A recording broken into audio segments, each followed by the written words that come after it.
الحمد لله رب العالمين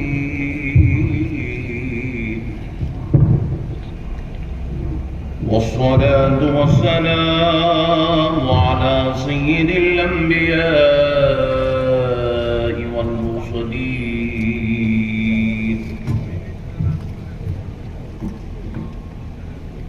وعلى آله وأصحابه أجمعين الأكرمين.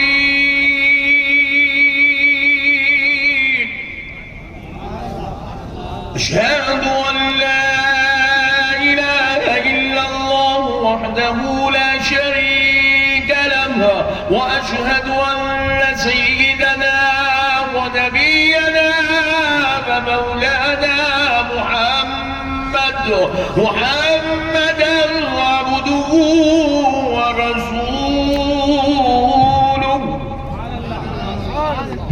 أما بعد فأعوذ بالله من الشيطان الرجيم. بسم الله الرحمن الرحيم.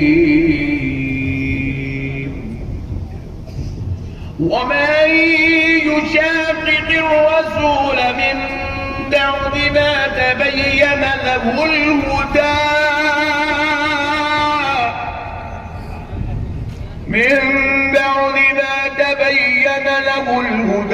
ويتبع غير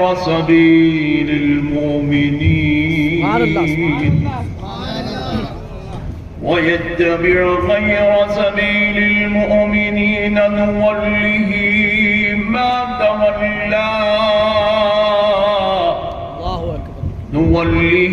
ما تولى ونصله جهنم وساءت مصيرا.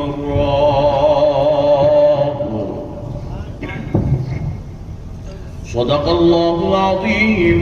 آج آپ عاشقان رسول، محبان اولیاء، غلامان غوث اعظم و غلامان غریب نواز کے درمیان میں حاضر ہونے کا موقع اور شرف نصیب ہوا، اور میرے لیے سعادت مندی کی بات ہے کہ آج امام اعظم ابو حنیفہ علیہ رحمت و رضوان کی شان اقدس پر روشنی ڈالنے کی سعادت نصیب ہو رہی ہے. اور اب یقین مانیے، سیف البندہ نوازی صاحب آج سے تقریباً 2-3 مہینے پہلے جمعہ میں ہماری مسجد میں تشریف لایا، اور انہوں نے اس جلسے میں امام اعظم کانفرنس کے نام سے دعوت دی. تو آپ یقین مانیے، میں تو یہ بھی فیصلہ کر لیا تھا اگر آج میرا بیان ہندوستان کے کسی بھی کونے میں بھی ہوتا تو میں اس بیان کو چھوڑ دیتا اور اس کانفرنس میں ضرور آتا. اس کی 2 وجہ تھی. میرے کو جو بات عرض کر رہا ہوں اس کی 2 وجہ یہ تھی کہ انہوں نے پہلی بات کہی کہ امام اعظم کانفرنس ہے، اور ہمارے سنی حلقے میں فیضان غوث اعظم تو ہوتا ہے، فیضان امام حسین ہوتا ہے، مولود کعبہ کا جلسہ ہوتا ہے، رسول پاک کی میلاد ہوتی ہے، لیکن اگر کوئی نہیں ہوتا جلسہ تو وہ امام اعظم ابو حنیفہ کے نام کا جلسہ نہیں ہوتا. امام اعظم کی سیرت پر بات نہیں کی جاتی ہے، امام اعظم سے متعلق گفتگو نہیں کی جاتی ہے، جس کی وجہ سے آج امت مسلمہ کا ایک بڑا نوجوان طبقہ گمراہی کی ڈگر میں پھنستا چلا جا رہا ہے. آج اگر کسی عنوان پر سب سے زیادہ جلسے ہونے کی ضرورت ہے تاکہ ضدی اور شریر قوم کو بگڑنے سے بچایا جائے تو ان کے لیے امام اعظم کے کانفرنسز کی ضرورت ہے. لوگوں کو معلوم ہو کہ امام اعظم کون ہے، لوگوں کو معلوم ہو امام اعظم کا علم کیا ہے، لوگوں کو معلوم ہو امام اعظم کی تفقہ کی شان کیا ہے، امام اعظم کی حدیث کی جو ہے علمی صلاحیت کیا ہے، امام اعظم کی فہم و فراست کیا ہے، امام اعظم کا تقویٰ و پرہیزگاری کیا ہے، امام اعظم کس کو کہا جاتا ہے، امام اعظم کی بشارت کس نے دی ہے، امام اعظم کو دعا کس نے دی ہے، امام اعظم کو دنیا کے اندر اللہ رب العزت نے کس مقصد کے لیے بھیجا ہے. آج کی نوجوان نسل اگرچہ کہ وہ دیندار ہو، اگرچہ کہ وہ دنیا دار ہو، اگرچہ کہ وہ دین سے کروڑوں میل دور ہو یا مسجد میں بیٹھا ہو، ہر ایک کو امام اعظم کے بارے میں معلوم ہونا بہت ضروری ہے. تو جیسے ہی میں نے سن لیا یہ امام اعظم کانفرنس میں، بولا میں 100% آ رہا ہوں. دوسری وجہ یہ تھی کہ مجھے انہوں نے بتایا ہم سوچ رہے ہیں، ہم جو ہے یہ ڈیسائیڈ کر رہے ہیں علامہ ضیاء الدین نقشبندی صاحب کو ہم اس جلسے میں آپ کو کیونکہ میں اپنے استاد محترم کا چہرہ نہیں دیکھا بہت دن ہو گئے تھے، اور جب سے سیفن بندہ نوازی صاحب دعوت دے کے گئے 4 بار دیکھ لیا. سبحان اللہ بولو یار. بھائی تمہارے استاذ کی تعریف تم کرو، میرے استاذ کی تعریف میں کرتا ہوں. ہر بیٹے کو حق ہے اپنے باپ کی تعریف کرے، ہر مرید کو حق ہے اپنے پیر کی تعریف کرے، ہر شاگرد کو حق ہے اپنے استاذ کی تعریف کرے. تکبیر. وہاں کے اعتبار سے آ رہے تو میں امام اعظم کی بارگاہ سے نہیں، ضیاء الدین کی بارگاہ سے چلتا تاکہ ہر فقیہ کو آپ سمجھنے کا موقع ملے. یہ جو علامہ ضیاء الدین نقشبندی ہمارے درمیان میں آج ایک چشمے چراغ انوار اللہ ہی بن کر بیٹھے ہوئے ہیں، یہ اس دور کے سب سے بڑے فقیہ ہیں.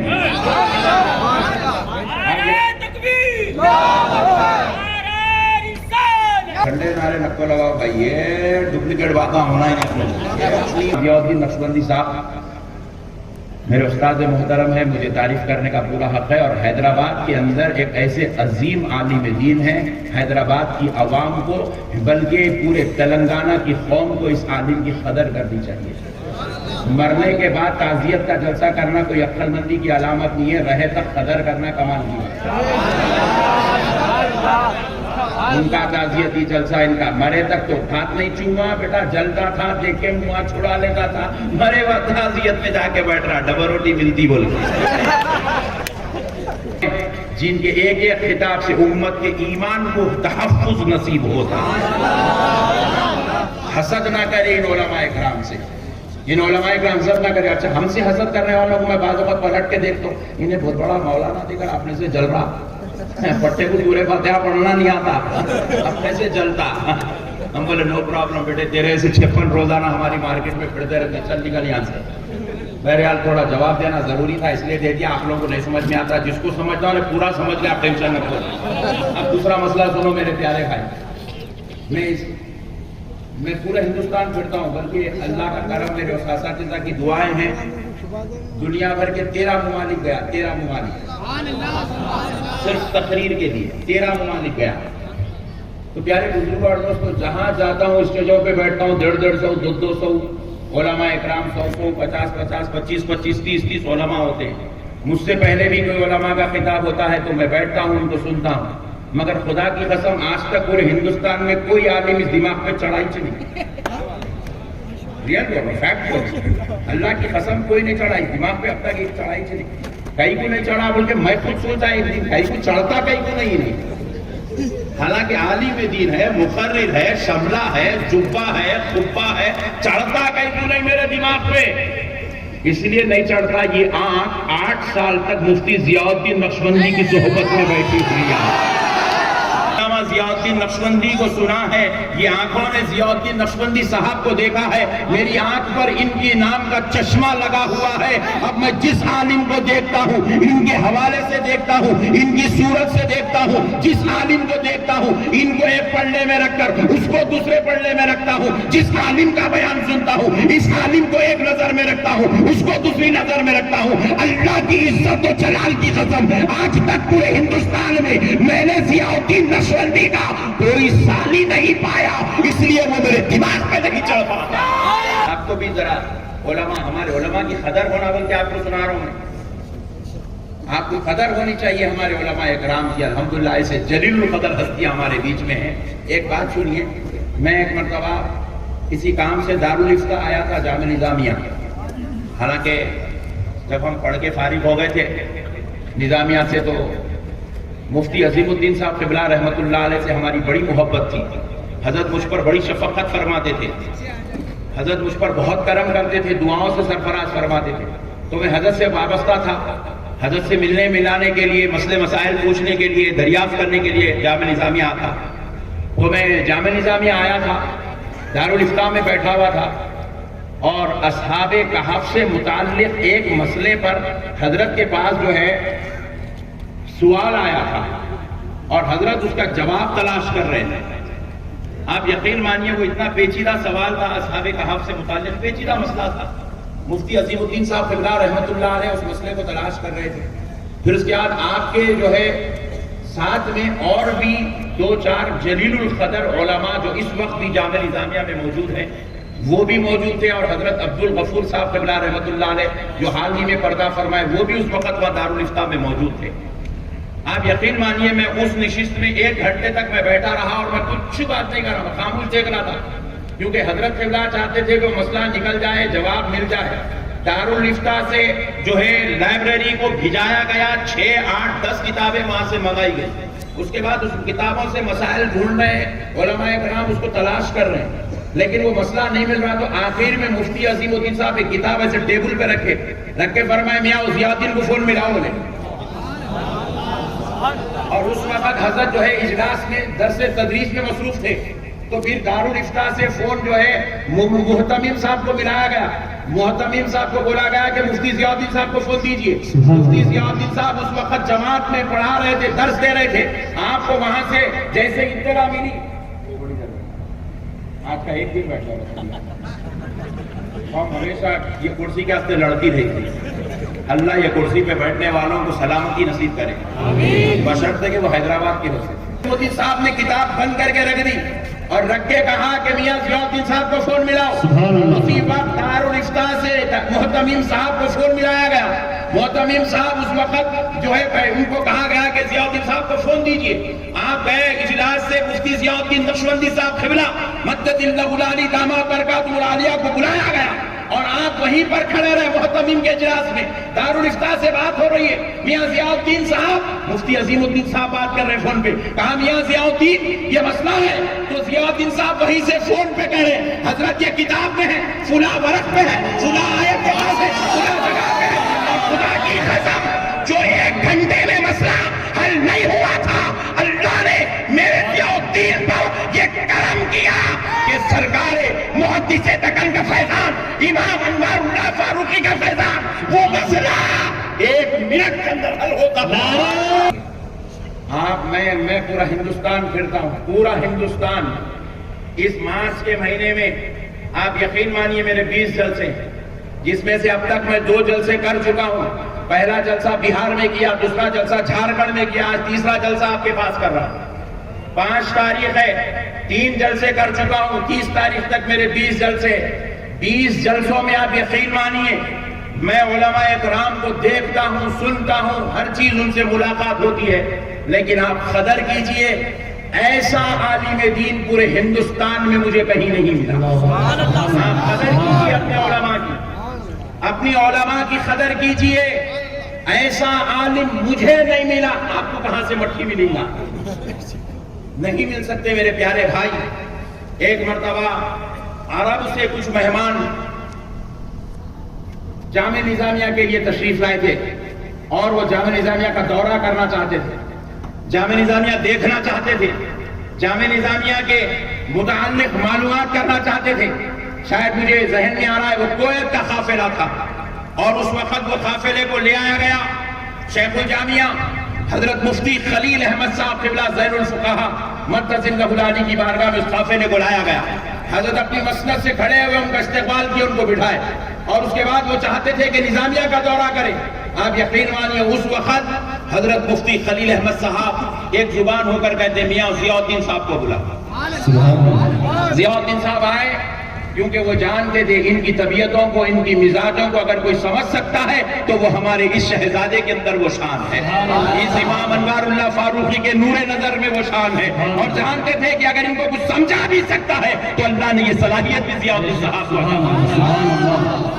میں خود ایک مرتبہ فضلان سر کی مسجد قادریہ میں امامت کرتا تھا، اور جب میں بالکل مولوی میں تھا، حضرت جو ہے وہاں پر درس حدیث کے لیے حضرت خواجہ شریف صاحب قبلہ رحمت اللہ علیہ کے ساتھ تشریف لاتے تھے۔ ایک حدیث شریف میں بیان کے لیے تیاری کر رہا تھا، تو ایک حدیث میری نظروں سے گزری تھی، اور میں وہ پڑھا، اور وہ کتاب مجھے یاد تھی، مگر وہ صفحہ، وہ باب مجھے یاد نہیں تھا، وہ حدیث میں نے کہاں پڑھی۔ وہ حدیث تھی ہمارے دادا پیر حضور سیدنا محدث دکن حضرت عبداللہ شاہ صاحب قبلہ نقشبندی مجددی قادری رحمت اللہ علیہ کی کتاب میں وہ حدیث تھی۔ مجھے کتاب معلوم تھی مگر وہ کس باب میں ہے کہاں ہے وہ حدیث مجھے یعنی معلوم تھی، مگر حدیث مجھے زبان یاد تھی تو میں نے حضرت کو کہا حضرت میں یہ حدیث تلاش کر رہا ہوں نہیں مل رہی ہے کہاں ہے؟ وجبت محبتی للمتحابین فیّا والمتجانسین فیّا والمتبادلین فیّا والمتزاورین فیّا۔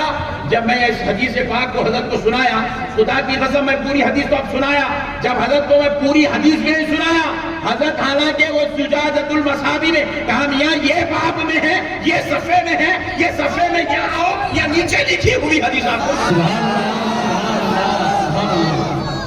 اللہ نے ایسی ذہانت اور ایسے فہم و کمال کا مالک اللہ نے، اور الحمدللہ اللہ کا شکر ہے آپ کے بچے بھی ماشاءاللہ سے حافظ قرآن بنے، عالم دین بنے، جامع نظامیہ سے کامل ہوئے، لیکن آپ وہ بچوں کو بھی میں دیکھ رہا ہوں ان لوگوں بھی ماشاءاللہ مصلی پہ کھڑے ہو گئے تو 2 دن میں پورے قرآن سنا دے رہے ہیں، 3 دن میں پورے قرآن سنا دے رہے۔ اللہ کا فضل ہے میرے بھائی، قدر کریے، نعمتیں ہیں، اللہ تعالیٰ کسی کو نعمت دیتا ہے اس کی قدر کرنا، اس کے ساتھ حسد نہیں کرنا، اس کی قدر کرنا۔ ہمارے پاس دیکھتے ہیں ہمارے پیر صاحب کا مرید ہے کیا، ابے حول ہے تیرے پیر رہتے وہ کونے میں، ہم کہیں کو مرید ہوں گے رہے تیرے پیر سے، ہمارے پاس پیرا مر گئے، بولو نا، ارے میں غلط بول رہا ہوں بڑے بھائی، دور کے لیکن ہے وہی ہے، ہمارے پاس اللہ والے نہیں ہیں۔ ارے ہم جا کے کینیڈا میں کہیں کو مرید ہوں گے جی، تم اندھے ہوں گے اس لیے تم ہوئے ہوں گے، خدا کی قسم نہ کینیڈا میں ویسا پیر ہے، نہ پاکستان میں ویسا پیر ہے، نہ ملیشیا میں ویسا پیر ہے، نہ امریکہ میں ویسا پیر ہے، مصری گنج کی دھرتی پر جیسا پیر بیٹھا ہوا۔ اللہ نے وہ پیر کا پیالہ ہم کو پلایا ہے، صاحب ہم کسی اور کے بارگاہ میں جائیں اور کسی اور کا پیالہ پیے، بھائی ہمارے باپ کا دیکھو جتنا پیسہ ہے ماموں سے کہیں بھیک مانگی گیا۔ ارے بھائی مجھے فخر ہے بھائی، میں حیدرآبادی ہوں، میں حیدرآبادی ہوں، میرے کو فخر ہے، مجھے حق ہے اس بات پر، اگر میں نہیں جتاؤں گا تو خدا کی قسم کوئی نہیں جتائے گا، اور تو مانتا مان، نہیں مانتا مت مان، مگر میں تو مانتا ہوں الحمدللہ میں حیدرآبادی ہوں، میاں بھائی ہوں، میاں بھائی حیدرآبادی ہو، تم مدینۃ الاولیاء میں رہتے ہو، تمہارے پاس دین کب آیا؟ حیدرآباد میں کب آیا دین؟ اجمیر کی دھرتی پر سرکار غریب نواز تشریف لائے، حیدرآباد کی دھرتی پر سرکار بابا شرف الدین صاحب قبلہ رحمۃ اللہ، اور سرکار بابا شرف الدین کو اور سرکار غریب نواز کو آپ تاریخ اٹھا کر دیکھیں صرف 25 سال کا فرق ہے۔ سبحان اللہ، سبحان اللہ۔ آپ جا کے انہیں داڑھی کاٹ کے آیا اس کے مرید ہو جا رہے ہیں، انہیں زلفا چھوڑ لے کے آیا اس کے مرید ہو جا رہے ہیں، انہیں 23 روپے میں پلیتا دے رہا اس کے مرید ہو جا رہے ہیں، انہوں ٹی وی پہ اچھے دکھے گورے دکھے اس کے مرید ہو جا رہے ہیں۔ کیا ضرورت ہے رے بڑے بھائی، کئی کو شہر کا نام بدنام کر رہے ہیں تم لوگ۔ ارے میرے بھائی یہ مدینۃ الاولیاء ہے، میں پورا ہندوستان پھرتا ہوں، جتنی بارگاہیں اور جتنے بڑے بڑے جلیل القدر علماء اور اولیاء، صلحاء، محدثین، محققین، مفکرین اور عابدین، زاہد لوگ اس دھرتی پر ہے، اللہ کی عزت و جلال کی قسم نہ اتنے کامل لوگ نہ ممبئی کی دھرتی پر ہے، نہ لکھنؤ کی دھرتی پر ہے، نہ بنگلور کی دھرتی پر ہے، نہ مدراس کی دھرتی پر ہے، نہ کسی اور دھرتی پر ہے۔ اللہ نے اس دھرتی پر جتنے لوگوں کو یہاں پر جمع فرمایا۔ قدر کرو اپنے علماء کی، قدر کرو اپنے شہر کی، قدر کرو اپنے بزرگوں کی۔ اللہ نے محدث دکن پیدا کرنا چاہا پورے ہندوستان میں کہیں اور نہیں، اللہ نے اس عظیم الجلیل القدر ہستی کو، اس عظیم المرتبت جلیل القدر ہستی کو اللہ نے دکن میں حیدرآباد کی زمین کے لیے منتخب کرنا۔ حالانکہ حضرت پیدا ہوئے مہاراشٹر میں، لیکن اللہ نے بھیجایا دکن کی دھرتی، سبحان اللہ، حیدرآباد کی زمین پر بھیجایا۔ ہاں قدر کرو اس زمین کی، اس شہر کی۔ اللہ نے بانی جامع نظامیہ امام انوار اللہ فاروقی، یہ کسی مولوی کا انتخاب نہیں ہے، بانی جامع نظامیہ یہ کسی عالم کا انتخاب نہیں ہے، یہ کسی مفتی کا انتخاب نہیں ہے، یہ کسی ولی کا انتخاب نہیں ہے. ارے حیدرآبادیوں کان کھول کے سنو، یہ مدینے والے مصطفیٰ محمد الرسول اللہ کا انتخاب ہے. یہ پیدا کہاں ہوئے؟ مہاراشٹر کی دھرتی پر پیدا ہوئے. رہنے کہاں گئے تھے؟ اپنے آقا کے شہر میں چلے گئے تھے. سب کچھ چیزوں کو آپ قطع تعلق کر کے آپ مدینہ الرسول میں پہنچ گئے. رسول اللہ کی دھرتی پر چلے گئے، بارگاہ مصطفیٰ میں چلے گئے، مدینے پاک میں قیام کرنے لگے. مگر مدینے والے مصطفیٰ نے کہا انوار اللہ تم یہاں رہنے کے لیے پیدا نہیں ہوئے ہو، انوار اللہ آپ دکن کی طرف جاؤ، حیدرآباد کو اپنا مسکن بناؤ اور وہیں پر اپنا مدفن بھی بناؤ، کیونکہ وہ زمین ہمارے لیے منتخبہ زمین ہے. زمین سے ہمیں محبت ہے. اسی لیے رسول اللہ نے سرکار بانی جامعہ نظامیہ کو مہاراشٹر نہیں بھیجایا، سرکار نے بانی جامعہ کو حیدرآباد. سبحان اللہ سبحان اللہ. یہاں سرکار کے منتخب رہتے ہیں. کہاں پھر رہے بھیا؟ برا نہیں مان رہے نا؟ ہم آنے بھی تو نو پرابلم. روزانہ آنے والے روزانہ ایک ویڈیو بن رہی خلاف میں، کل آپ بناؤ، نو پرابلم، ٹینشن. مردوے بناتے تھے، اب عورتیں بھی بنا رہے ہیں تو بھی فرق نہیں پڑ رہا. آپ بنائیں تو کیا فرق پڑ رہا ہے؟ وہی پرابلم. حق بات بولنا ڈیوٹی ہے، حق بات بولنا ڈیوٹی ہے. جس امام اعظم کو آپ دیکھ رہے ہیں حق بات بولتے بولتے بولتے بولتے اس دنیا سے آپ چلے گئے. ہم بھی ان کے غلام ہیں، حق بات بولیں گے، سمجھ میں آئی قبول کر رہی ہے، نہیں سمجھ میں نو پرابلم، کل دوسری طرف جائیں گے روان دیں گے. اور اب یہ مت سمجھیے کہ حیدرآباد میں ٹھہر کے حیدرآباد کی تعریف بیان کر رہا ہوں. گجرات میں ٹھہر کے بھی کرا، لکھنؤ میں ٹھہر کے بھی کرا، یو پی میں ٹھہر کے بھی کرا، بہار میں ٹھہر کے بھی کرا. میرے پیارے بھائیوں قدر کیجئے گا، قدر کیجئے گا، قدردان بنیے. میں ابھی عنوان پہ آیا ہی نہیں، یہ تمہید ہے. یہ جلسہ عنوان جو دیے وہ تو تھوڑی تیاری کر کے آیا، کبھی نہیں کرنے والا، امام اعظم پہ کر کے آیا.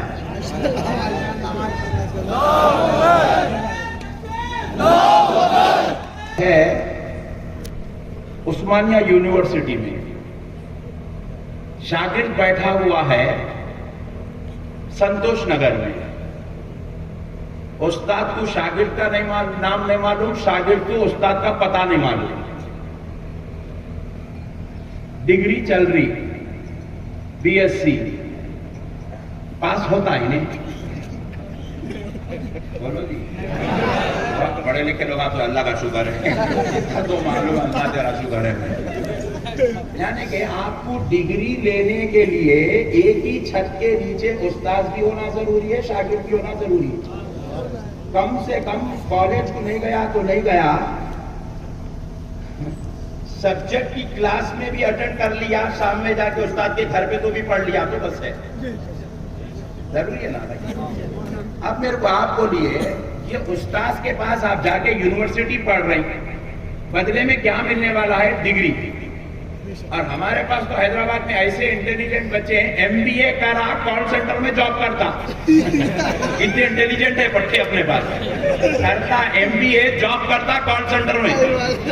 اور ہے انجینئر. میں پوچھا کیا کر رہا پٹھے؟ بولے تو انہیں بولتا صاحب میں سول انجینئر ہوں، مگر جو ہے میں آسٹریلین کمپنی کو، امریکن کمپنی کو، انگلینڈ کی کمپنی کو، ان لوگوں کے جو ہے بینک کو جاب کر رہا ہوں، لو کمپنی.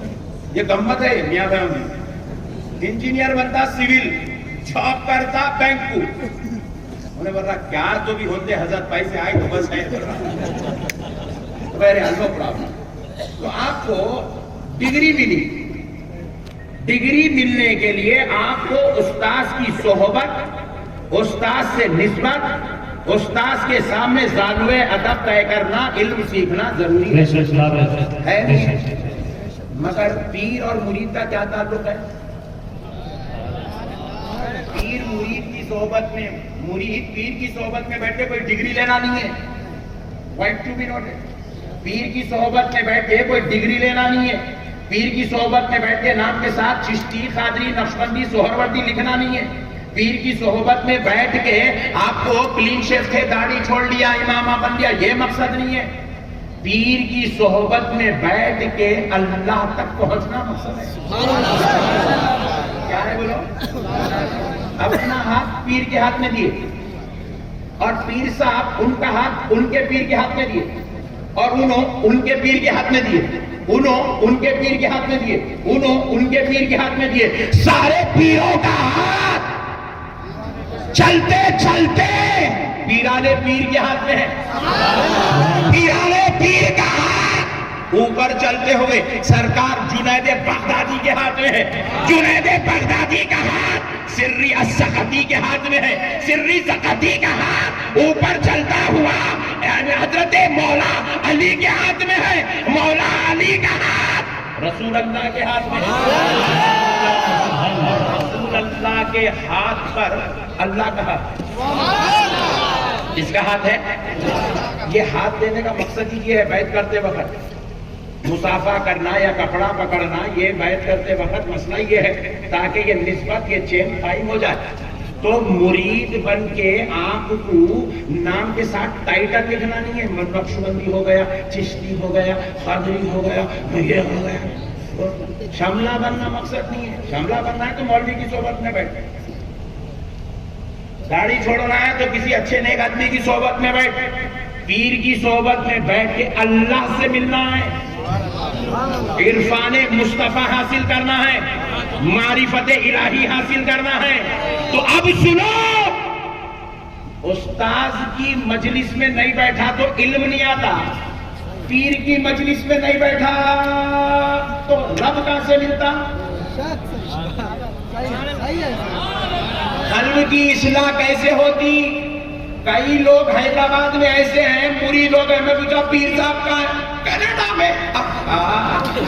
گورے دکھے بول کے مرید ہو گیا، اچھے اچھے بڑے بڑے کاروں میں بیٹھ گیا بول کے مرید ہو گیا۔ کئی کو ہوئے بھائی مرید؟ کیا مقصد ہے مرید ہونے کا؟ پیر صاحب کہاں ہیں؟ بولے پاکستان میں۔ بولے پیر صاحب کہاں ہیں؟ بولے لندن میں۔ بولے پیر صاحب کہاں ہیں؟ بولے جارڈن میں۔ پیر صاحب کہاں ہیں؟ بولے افریقہ میں۔ میں بڑا تعجب میں بولا اے اللہ، انہیں پیر سے نہیں مل سکتا۔ کیا سمجھدار لوگ مل رہے ہیں؟ میں صحیح بول رہا ہوں غلط بول رہا ہوں؟ انہیں پیر سے نہیں مل سکتا، موتیانے دیتا نہیں، انہیں وہاں چاہتا نہیں ملا تو پھر اللہ سے کب ملتا؟ اور ایک جنم لیتا کیا؟ کہیں کو جا رہا بابا کینیڈا کو یا پیرا نہیں ہے؟ صحیح بول رہا ہوں غلط بول رہا ہوں؟ کہیں بھی جا رہے میرے بابا، تمہارے شہر میں پانی نہیں ہے، تمہارے شہر میں سکا مر گیا تو جا کے مدرسے سے پانی لاؤ سمندر سے، تمہارے شہر میں خاک پڑ گئی تو ممبئی کے سمندر سے پانی لاؤ، تمہارے ملک میں خاک پڑ گئی تو جا کے دوسرے ملکوں سے پانی لے آؤ۔ ارے تمہارے شہر میں کچھ بولیاں ابل رہے اور پھر وہ بھی ایسی بولی جس میں اتنا میٹھا پانی پی لو تو زمزم کا مزہ آ رہا ہے، کوثر کا مزہ آ رہا ہے، مدینے والے مصطفیٰ کا دیدار نصیب ہو رہا ہے۔ کیا ضرورت ہے میرے بھائی؟ میں اس لیے آپ کو قدر کرو میرے بھائی، اپنے علماء کی، اپنے پیروں کی۔ بس اب آخری بات یہ بولوں، لاسٹ میں رضوان پاشا کے جیسا نہیں بول رہا ہوں، لاسٹ بولتے بہت مزے نہیں بھائی، ایک وقت بولتے ہیں سبحان اللہ، میرے عزیز دوست ہیں۔ تو اب سنو، ہندوستان میں مدرسے ہیں، یو پی میں بھی ہے، بہار میں بھی ہے، بنگال میں بھی ہے، ممبئی میں بھی ہے، بنگلور میں بھی ہے، گجرات میں بھی ہے، بنگال میں بھی ہے، بہت جگہ ہے مدرسے۔ مگر آپ کو فخر کرنا چاہیے، فخر۔ میں فخر کرتا ہوں الحمدللہ، اللہ مجھے اس فخر کی نعمت سے سرفراز کیا ہے اور اللہ اس کا صلہ بھی مجھ کو عطا فرمائے گا۔ دیکھو ہندوستان میں ہر سٹی کے اندر، ہر ریاست کے اندر، ہر قریے کے اندر، ہر جو ہے منڈل کے اندر، ہر گاؤں کے اندر مدرسہ ہے۔ لیکن کان کھول کے سن لو، جب مدرسے قائم ہونا شروع ہوئے تو جو مدرسہ سب سے پہلے ہندوستان کی دھرتی پر قائم کیا گیا اس مدرسے کا نام جامع نظامیہ، پہلا مدرسہ یہ جامع نظامیہ، سب سے پہلا۔ آج ہی آپ انٹرنیٹ پہ سرچ کرو کتنے مدرسے ہیں، یو پی سے لے کے حیدرآباد تک، کشمیر سے لے کے کنیا کماری تک کتنے مدرسے ہیں، ان مدرسوں کی تاریخ آپ سرچ کرو، جتنے مدرسے آپ کو ملیں گے 100 سال 120 سال 70 سال 80 سال 40 سال 50 سال 5 سال 10 سال. بعض لوگ تو ابھی بھی شروع کرنے کے چکر میں لگے ہوئے، مگر وہ چمڑوں کا ریٹ نہیں آ رہا بول کے شروع نہیں کر رہے. بعض لوگ کو تو سمجھتے نا بازو والے، تم لوگ ادھر دیکھیں گے کھل کے والا دوسری بات. ہاں بازو والے لوگ چکر میں لگے ہوئے لوگ ابھی مدرسے قائم کرنے. لیکن آپ کو معلوم ہونا چاہیے ہندوستان کا پہلا مدرسہ جہاں پر مکمل طور پہ درس نظامی کا انتظام ہوا، جہاں کی اسنادات پر مدینے والے مصطفیٰ کی دستخط باب کی حالت سے ہوئی، جہاں کی سند کو پوری دنیا میں عزت، جس مدرسے کے فتوے کو آج بھی ہندوستان کے کورٹ کے اندر عزت کی نظر سے دیکھا جاتا ہے، جہاں کا مدرسہ مسلم پرسنل لا بورڈ والوں کے منہوں کو بھی تالا لگا سکتا ہے، تو خدا کی قسم وہ مدرسہ کہیں اور نہیں، اللہ نے وہ شان حیدرآباد کو جامع نظامیہ کی شکل دے عطا فرمائی. سبحان اللہ. کرتے ہیں امام اعظم ابو حنیفہ کو کتنی حدیثیں ملی تھی، ان تک کتنی حدیثیں پہنچی تھی، ان کو کتنی حدیثوں کا علم تھا. نعوذ باللہ. کس سے پوچھا جا رہا ہے؟ یہ بڑی تکلیف کا مسئلہ ہے. کس سے پوچھ رہے ہیں بھائی؟ سڑک چھاپ مولویوں سے پوچھ رہے ہیں، جو بیچارہ پوری زندگی زکات اور صدقات کی رسید کے علاوہ دوسری کوئی کتاب ہاتھ میں نہیں پکڑا. میں فیکٹ بولنے کا آتی ہے، مجھے فیکٹ بول بول کے پوری دنیا میں دشمنہ پال لیا میں. ہالینڈ میں گیا تو وہاں بھی لوگ دشمنی کرے، اتنا خطرناک بولتے کیا جی مولانا. ہالینڈ میں دشمنی پال لے کے آئے، فیجی گیا وہاں دشمنی پال لے کے آیا، وہاں کے وہاں بھی ہم پورے بیٹھ کے میٹنگ کرے، ان کو بھیج دو جلدی. بولے ارے تمہارا ٹھہر رہے بھائی، دورہ تو کمپلیٹ ہم سے ٹھہر، دوبارہ نہیں بلانا. بولے مولانا نو پرابلم، ایک ہی ٹرپ میں پورا کام پچھاتے. کتاب نہیں پکڑا ہاتھ میں، اس کو پوچھ رہے امام اعظم کو کتنی حدیثیں پہنچی تھی. امام اعظم کو ارے چیچورے، امام اعظم کے بارے میں پوچھنا ہے تو پان ڈبے والے سے مت پوچھ. امام اعظم سے پوچھنا ہے، امام اعظم کی شان پوچھنا ہے، امام اعظم کی فقاہت پوچھنا ہے، امام اعظم کا تعامل پوچھنا ہے، امام اعظم کی حدیث والی شان پوچھنی ہے، امام اعظم کی تفسیر والی شان پوچھنی ہے. تو کسی مولوی سے مت پوچھ، کسی امام سے مت پوچھ، کسی مؤذن سے مت پوچھ، کسی سڑک چھاپ سے مت پوچھ، کسی دنیا دار سے مت پوچھ، کسی کاروباری سے مت پوچھ، کسی ایڈوکیٹ سے مت پوچھ، کسی ڈاکٹر سے مت پوچھ. ارے اگر میرے امام کی شان سننا چاہتا ہے تو امام اوزاعی سے پوچھتے ہیں، امام اعظم کی شان امام مالک سے پوچھتے ہیں، امام سفیان ثوری سے پوچھتے ہیں، امام باقر سے پوچھتے ہیں، امام جعفر الصادق سے پوچھتے ہیں. ارے امام اعظم کی شان پوچھنا ہو تو حماد بن نعمان سے پوچھو، امام اعظم کی شان پوچھنا ہو اسماعیل بن حماد سے پوچھو، امام اعظم کی شان پوچھنا ہو مسیل بن قدام سے پوچھو، امام اعظم کی شان پوچھنا ہو امام ابو یوسف سے پوچھو. امام اعظم کی شان پوچھنا ہو وقی بن الجراح سے پوچھو. امام اعظم کی شان پوچھنا ہو تو امام شافعی سے پوچھو. امام اعظم کی شان پوچھنا ہو امام زفر سے پوچھو. امام اعظم کی شان پوچھنا ہو تو امام شافعی سے پوچھو. امام اعظم کی شان پوچھنا ہو داؤد طائی سے پوچھو. امام اعظم کی شان پوچھنا ہو تو جلال الدین سیوطی سے پوچھو. امام اعظم کی شان پوچھنا ہو علامہ ذہبی سے پوچھو. امام اعظم کی شان پوچھنا ہو عبدالعزیز بن داؤد سے پوچھو. امام اعظم کی شان پوچھنا ہو علی بن عاصم سے پوچھو. امام اعظم کی شان پوچھنا ہو یحییٰ بن معین سے پوچھو. سبحان اللہ سبحان سڑک اللہ. چھاپ مولویوں سے پوچھتے ہو، سڑک چھاپ مولویوں سے پوچھتے ہو، چندہ خوروں سے پوچھتے ہو، ریالوں ڈالروں میں بکنے والوں سے پوچھتے ہو، جن کو اپنے باپ کا پتہ نہیں وہ امام اعظم کا کیا جانتے. ارے امام اعظم کی شان پوچھنا ہو جعفر بن ربیع سے پوچھو. امام اعظم کی شان پوچھنا ہو شقیق بلخی سے پوچھو.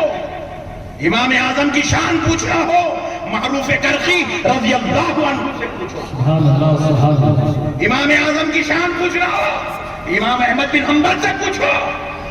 امام اعظم کی شان پوچھنا ہو حماد بن سلمہ الاکوع سے پوچھو.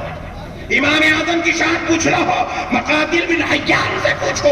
امام اعظم کی شان پوچھنا ہو ابو مطیع سے پوچھو. امام اعظم کی شان پوچھنا ہو علامہ ابن سیرین سے پوچھو، امام اعظم کی شان پوچھنا ہو عبد البر مالکی سے پوچھو، امام اعظم کی شان پوچھنا ہو امام یحییٰ بن زکریا سے پوچھو، فضیل بن ایاض سے پوچھو، یحییٰ بن سعید القطان سے پوچھو، امام اعظم کی شان پوچھنا ہو علی بن مشیر سے پوچھو، امام اعظم کی شان پوچھنا ہو امام یحییٰ بن زکریا سے پوچھو، امام اعظم کی شان پوچھنا ہو امام طحاوی سے پوچھو، شیخ عبدالحق محدث دہلوی سے پوچھو یا خطیب بغدادی سے پوچھو۔ سبحان اللہ سبحان اللہ سبحان اللہ۔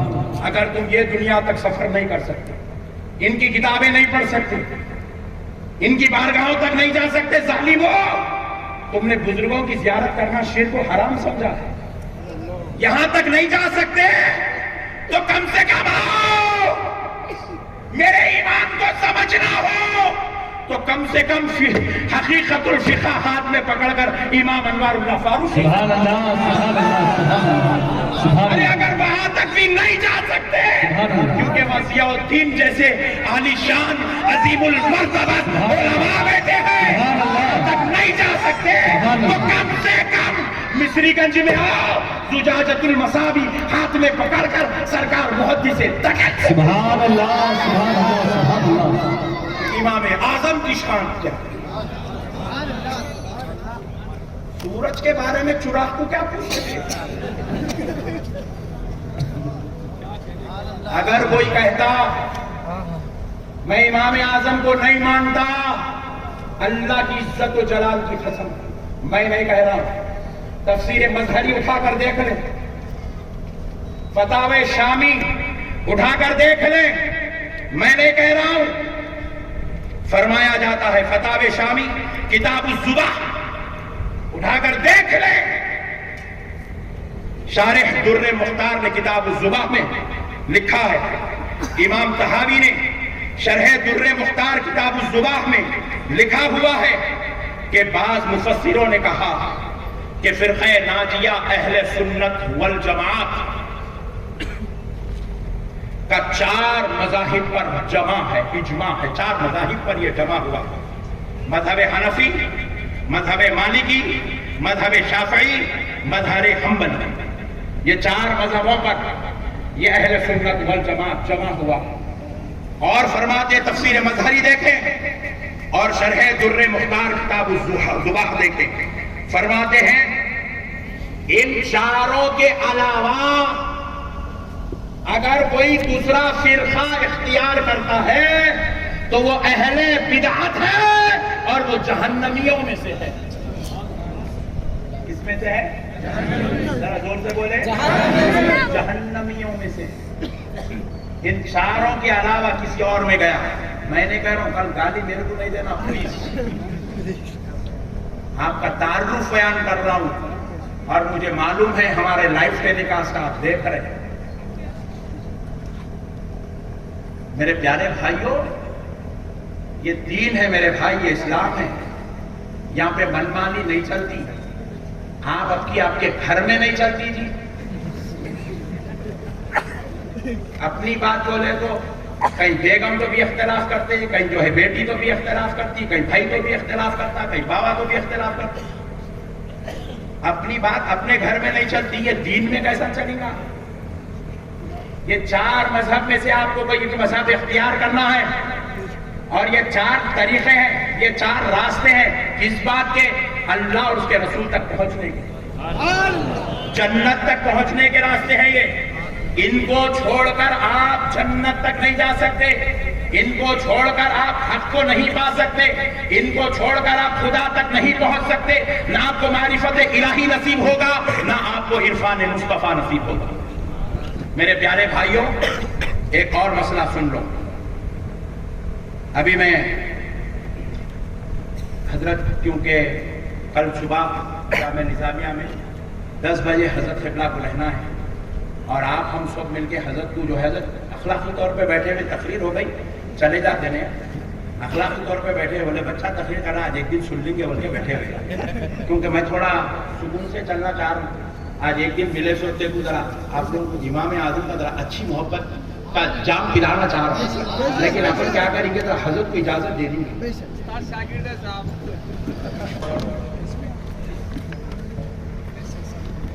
اب پھر ہم چلتے ہیں۔ آپ حضرات موڈ میں تو ہے نا؟ اللہ کا شکر ہے جلدی بن گیا۔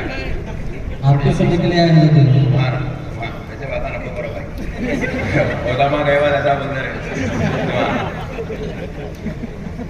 بیچارے 8 بجے سے بیٹھے پورے علماء کو سننے، آپ کو سننے آئے ہوئے۔ آپ کو پوچھ لیجیے، میرے کو سننے آتے 1 بجے آتے تھے نہیں۔ تو پیارے بزرگار دوستو، قربان جاؤ امام اعظم کی شان پر۔ میرے بھائی آپ جو ہے ایسا سینہ تان کے چلو کل سے ایسا کوئی بھی پوچھے کام یا ایسا نہیں گزر رہا تو بولنا سنی ہوں بولنا، کیونکہ اپنا جو مسلک ہے نا خدا کی قسم یہ اتنی پیورٹی، اتنی حقانیت، اتنا اثبات، اتنے دلائل، اتنا مضبوط، اتنا جامع، اتنا مستند، اتنا معتبر، خدا کی قسم یہ کسی مولوی کا بنایا ہوا نہیں ہے، یہ اہل سنت والجماعت مدینے والے مصطفیٰ محمد الرسول اللہ کا بنایا ہوا ہے۔ صاحب ہے کہتے نا، نہیں کہتے نا، کیا کی کہتے نا، یہ بھانگتے بنا نہیں کرنا، بھانگتے بنا کرنا ہی نہیں۔ آپ سننی ہے سینہ ٹھوک کے بولنا، ٹھوک کے۔ آپ کی علمی قابلیت سے آپ کو ٹینشن رہنا، مگر آپ کے سنی ہونے پہ آپ کو کوئی ٹینشن نہیں ہونا۔ خدا کی قسم یہ نعمت اللہ آپ کو مفت میں دے دیا، مفت میں۔ اماں دعا کرے اللہ میرے کو بیٹا دے، بیٹا دے، بیٹا دے، بس 7 سال کے بعد آیا، مگر اماں سننی دے نہیں بولے۔ اللہ بنا بیٹا بھی دے دیا اور الحمدللہ اہل سنت کا ماحول بھی دے دیا، اور الحمدللہ عقیدے کے اعتبار سے آپ سنی ہیں اور فقہ کے اعتبار سے آپ حنفی ہیں۔ کیا ہے آپ؟ ذرا زور سے بولو، اور زور سے بولو، حنفی۔ الحمدللہ آپ خالی سنتوش نگر والے، اولڈ سٹی والے حنفی نہیں ہیں۔ آپ کی اطلاع کے لیے عرض کر رہا ہوں پوری دنیا کے اندر آج بھی 80% مسلمان حنفی، 80% مسلمان حنفی، 80%۔ ارے بھائی کیوں نہ ہو ہم حنفی؟ اب ذرا غور کیجیے آپ، امام شافعی رحمت اللہ علیہ، کون ہے امام شافعی؟ شافعی مسلک کے فاؤنڈر ہیں امام شافعی۔ امام شافعی کے استاد ہیں حضرت سیدنا عبداللہ ابن مبارک۔ کون ہے امام شافعی کے استاد؟ بولو ذرا، عبداللہ ابن مبارک۔ امام شافعی کے استاد ہیں عبداللہ ابن مبارک، اور امام شافعی کے عبداللہ ابن مبارک امام شافعی کے استاد، اور عبداللہ ابن مبارک کے استاد امام اعظم ابو حنیفہ۔ آپ اندازہ کیجئے کیا شان ہے ہمارے امام اعظم کی۔ اور اب امام شافعی کے الفاظ سنیے، امام شافعی رحمت اللہ علیہ فرماتے ہیں سب لوگ پوری دنیا کے علماء، جتنے قرآن و تفسیر پڑھنے والے، جتنے حدیثوں کی پر بحث کرنے والے، جتنے اسناد پر روات پر بحث کرنے والے، جتنے تعدیل اور جتنے حضرات جو ہیں بحث کرنے والے ہیں، فرمایا جاتا ہے امام شافعی فرماتے ہیں علمی بحث کرنے والے، گفتگو کرنے والے جتنے لوگ اس دنیا میں ہیں، اس زمین پر ہیں، وہ سب کے سب فقہ میں امام اعظم ابو حنیفہ کے محتاج ہیں۔ امام شافعی کہہ رہے بھائی، امام شافعی کہہ رہے وہ ابو حنیفہ کے محتاج ہیں۔ کیوں محتاج ہیں؟ امام شافعی خود فرماتے ہیں کیونکہ ہم نے ان سے بڑھ کر اس زمین پر کسی فقیہ کو نہیں دیکھا، فقہ کے جاننے والے کو ہم نے امام اعظم سے بڑھ کر نہیں دیکھا۔ امام شافعی فرماتے شافعی اپنے شافعی ہونے پہ فخر تو کر سکتا، لیکن حنفیوں کو فائٹ نہیں کر سکتا۔ کیوں نہیں کر سکتا؟ سنو، امام شافعی رحمت اللہ علیہ ایک مرتبہ امام اعظم ابو حنیفہ رحمت اللہ علیہ کی مزار پر تشریف لائے، ساری رات علمی مباحث میں گزر گئی، فجر کی نماز کا وقت ہوا تو امام شافعی رحمت اللہ علیہ اس دن فجر کی نماز میں دعائے قنوت اپنی تحقیق کے مطابق جو ہر دن فجر میں پڑھا کرتے تھے، اس دن مزار ابو حنیفہ پر کھڑے ہو کر انہوں نے دعائے قنوت نہیں پڑھا۔ شاگردوں نے پوچھا حضور آپ دعائے قنوت آج نماز میں نہیں پڑھے، کیا بات ہے؟ تو کہا میاں اتنے بڑے ایمان کی بارگاہ میں آ کر، اتنے بڑے ایمان کی بارگاہ میں کھڑے ہو کر ان کی تحقیق کو چھوڑ کے اپنی تحقیق پہ عمل کرنا حماقت ہے۔ اس لیے اب امام شافعی اپنی تحقیق کو چھوڑ دیا، امام اعظم ابو حنیفہ کے طریقے کے مطابق سبحان اللہ سبحان اللہ سبحان اللہ۔ فخر کرو اپنے حنفی ہونے پر، فخر کرو اپنی سنی ہونے پر، فخر کرو اپنے مومن ہونے پر۔ اللہ کا احسان ہے میرے بھائی۔ امام مالک رحمت اللہ علیہ فرماتے ہیں مسلک مالکیہ کے امام ہیں۔ کون ہے مسلک؟ ذرا زور سے بولے۔ مسلک مالکیہ کے امام ہیں امام مالک رحمت اللہ علیہ فرماتے ہیں اگر کسی کو نعمان بن ثابت کو سمجھنا ہو تو وہ ان کی مجلس میں بیٹھ کر کسی ایک جھاڑ پر گفتگو کرنا شروع کر دے، اور اگر نعمان بن ثابت چاہے اللہ نے ان کو ایسی ذہانت، ایسا علم اور ایسی فقاہت عطا فرمائی کہ وہ چاہے تو وہ جھاڑ کو بھی سونے کا ثابت کر سکتے ہیں۔ امام مالک کہہ رہے ہیں۔ اور آؤ حنبلیہ مسلک کے امام حضرت سیدنا امام احمد بن حنبل کی بارگاہ میں چلتے ہیں۔ امام احمد بن حنبل نے فرمایا، کون ہے امام احمد بن حنبل؟ امام احمد بن حنبل کے مخلد کا نام، جن کی تقلید کرنے والی ذات اقدس کا نام سیدنا غوث الورا ہے۔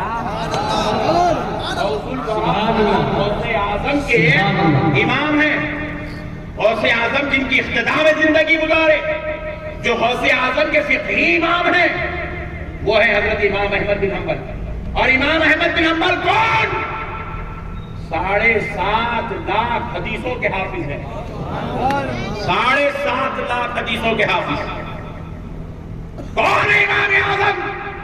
جن کی بارگاہ میں امام بخاری مدینۃ الرسول صلی اللہ علیہ وسلم سے بخاری شریف لے کر پہنچ کے امام بخاری امام احمد بن حنبل سے کہنے لگے، اے امیر المومنین، اگر آپ اجازت دے تو میں اس حدیث کی کتاب کو لوگوں تک پہنچاتا ہوں، اور اگر آپ اس کی تصحیح کرنے کے بعد کہتے ہیں، اس کو پڑھنے کے بعد، اس کو دیکھنے کے بعد، نظر کرم فرمانے کے بعد اگر آپ کہتے ہیں کہ یہ حدیثوں کو امت میں لے جانے کی ضرورت نہیں ہے، تو میں یہ حدیث کی کتاب کو ایک گڑھا کھود کے دفن کر دیتا ہوں۔ اپنی پوری محنت، پورا نچوڑ لے کے آ کر امام احمد بن حنبل کی بارگاہ میں دے دیے۔ کون؟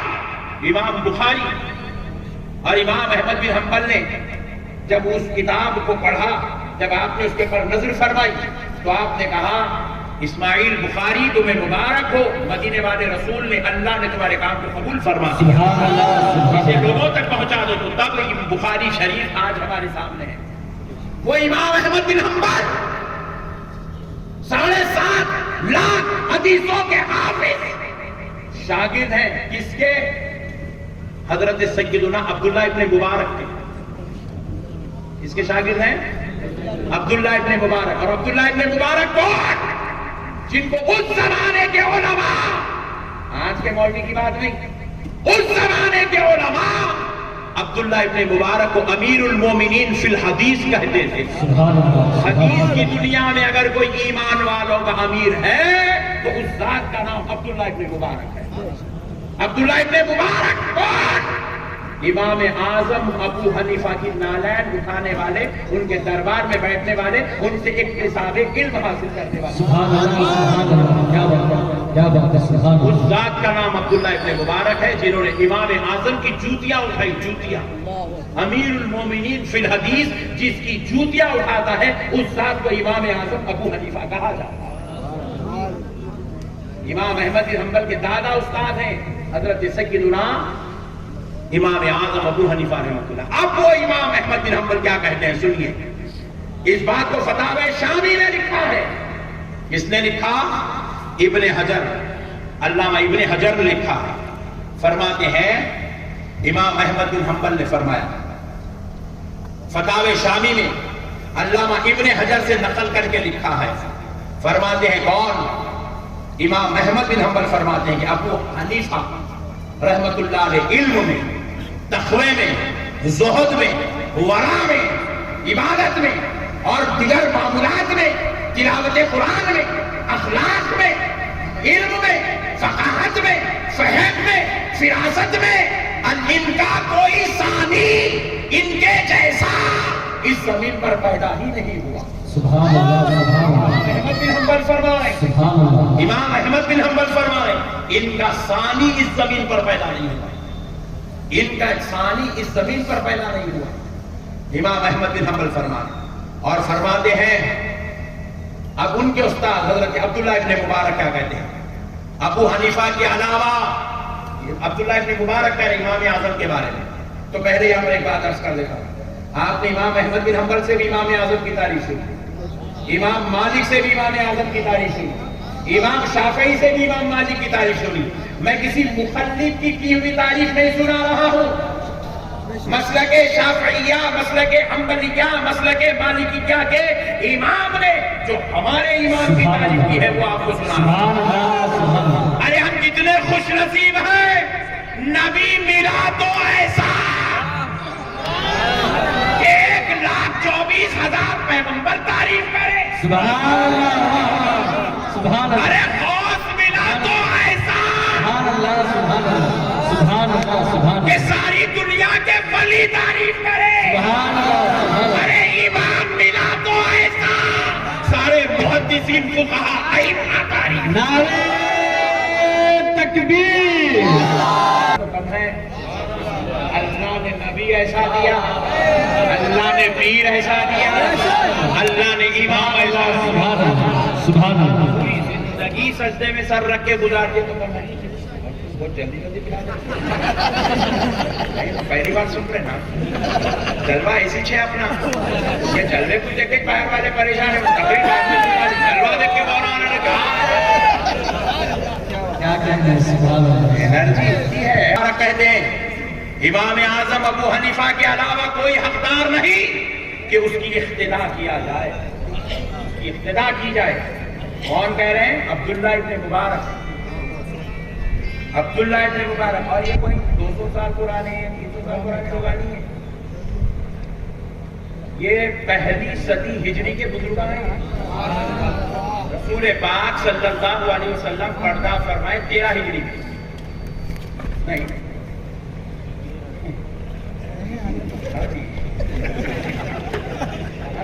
یہاں پہ ہم کو یہ سب پاتا کہیں کو نا اپنے کو فیس بک اور نا یوٹیوب میں کیا ہو رہا روز کتنے رابطہ مارا یہ ہو رہا بند کریے. ارے نہیں اب دیکھیں گے، ابھی تو جواب بعد میں دیکھیں گے. 60 سال کی عمر میں مر گئے پڑھتے صاحب، نماز جنازہ پڑھایا، آخری دیدار کرا، سلام پھیرا، دیدار کرا، دیکھا ایسا کلین شیو ہو کے گئے. امام اعظم پوری زندگی میں 40,000 مرتبہ قرآن پڑھے. امام شعبہ، امام عاصم کوفی رحمت اللہ علیہ کے 2 خاص شاگرد ہیں، امام شعبہ، امام حفص. امام شعبہ ہم امام حفص کی قرأت سے پڑھتے ہیں اور امام شعبہ کی قرأت سے عرب والے قرآن پڑھتے ہیں. امام شعبہ کا انتقال ہوا، کہا بہن میرا انتقال ہو جائے، چھوٹا سا عمل ہے، میرے رب کی بارگاہ میں کہہ کر میرے نام پہ بخش دینا.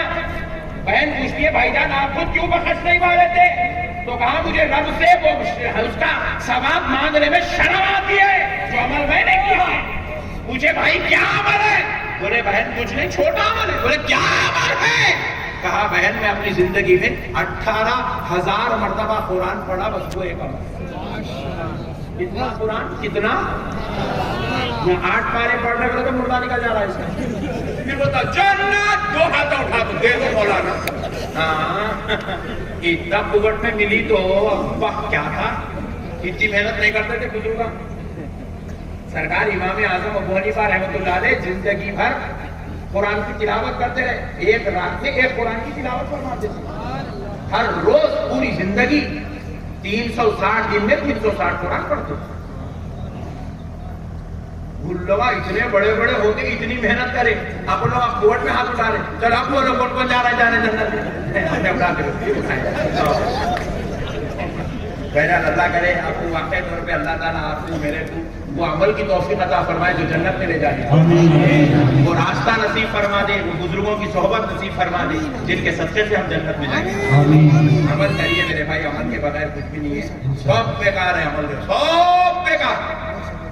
کام آنے والی چیزیں صرف دو ہے, ایک ایمان, دوسرا عمل. یہ گاڑی, بنگلہ, لیڈرشپ, کرسی, جورو, بچے, بزنس, دکان, ڈاکٹری ہے. میں سمجھتا ہوں پورے ہندوستان میں کسی کو بھی نہیں ہے. فلک نما پیلس یہیں آیا خبر میں میر عثمان علی خان صاحب لے گئے, نہیں لے گئے. فلک نما پیلس یہیں, نیلوفر ہاسپٹل یہیں, اسمبلی ہال یہیں, سب یہیں چھوڑ کے گئے, سب یہیں چھوڑ کے گئے.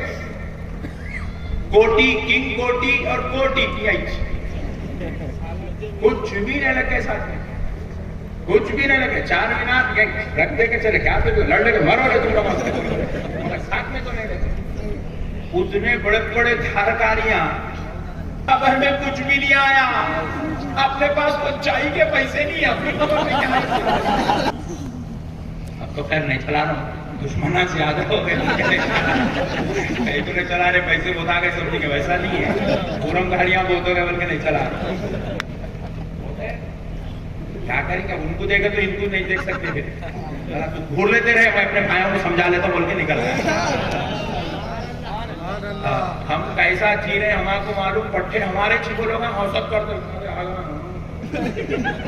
حاصلہ بولتے ہوئے اہل سنت میں. اللہ رحم کرے. بہرحال حسن قادری صاحب کی دعا رہی تو انشاءاللہ اللہ ان کے دل میں بھی محبت ڈال دیں گا انشاءاللہ. آمین آمین.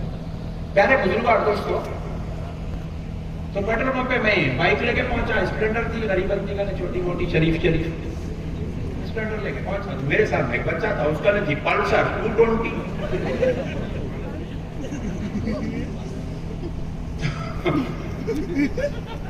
انہیں سامنے تھا تو وہ پہلے پیٹرول بھرے کریں گے, میں پیچھے ہوں.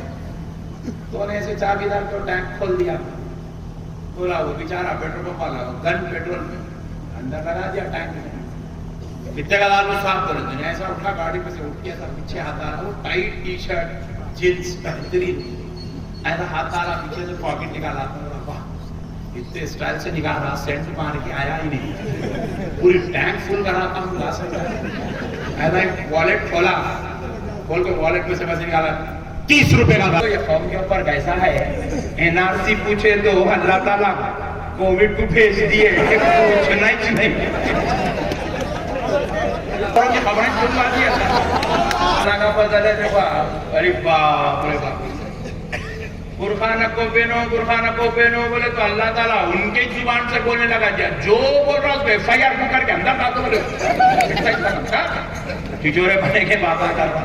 قوم پہ فضل ہے. دیکھا وہ کوئی مسلمان جج نہیں ہے, یہ فضل ہے. آپ اس کو غور کریے, وہ ججمنٹ کیا مسلمان دیا, میاں بھائی نہیں ہے انہوں بھی ان کے چھے. اللہ ان کو ان سے چھتوے دلا دے رہا ہے, ججمنٹ دلا دے رہا ہے, یہ میاں بھائیوں کی کرا دے رہا. کیا اللہ کا فضل ہے بھائی, کیا اللہ کا فضل ہے. مسجد بناتے بولے, مندر بناتے بولے, بولا کیا ہوتا ہے, ایسا کیسا کرتے رہتے بن ریچ رہے ہو. ارے بولا کہیں کو کیا ہوا, گورنمنٹ تمہاری سب تمہارا نہیں, کھودے تو پانی نکل رہا ہے. یہ بھی پتہ نہیں چل رہا, ہم لوگ کھودے تو نکلا نہیں, کھودے تو نکل رہا. کیا ہے وہ مصلیحتیں اللہ ہی کرتا. اپن پل رہے نہیں جی, اللہ مصطفیٰ کے صدقے میں پال رہا, غریب نواز کے صدقے میں اللہ سنبھال رہا. سمجھو میرے بھائی, اللہ کے واسطے سمجھو. آؤ میرے پیارے دوستو, چلتے پھر امام اعظم کی بارگاہ.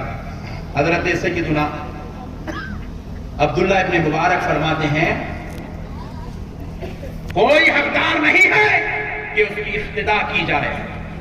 اگر کوئی حقدار ہے اس زمین پر جس کی اقتدا ہو سکتی ہے تو عبداللہ ابن مبارک فرما رہے وہ صرف اور صرف امام اعظم ابو حنیفہ کی اقتدا ہو سکتی ہے. یہ لوگ کوئی 14ویں صدی کے 13ویں صدی کے 12ویں صدی کے لوگ نہیں ہیں جو ہمارے امام کی شان اس طرح بیان کرا رہے ہیں۔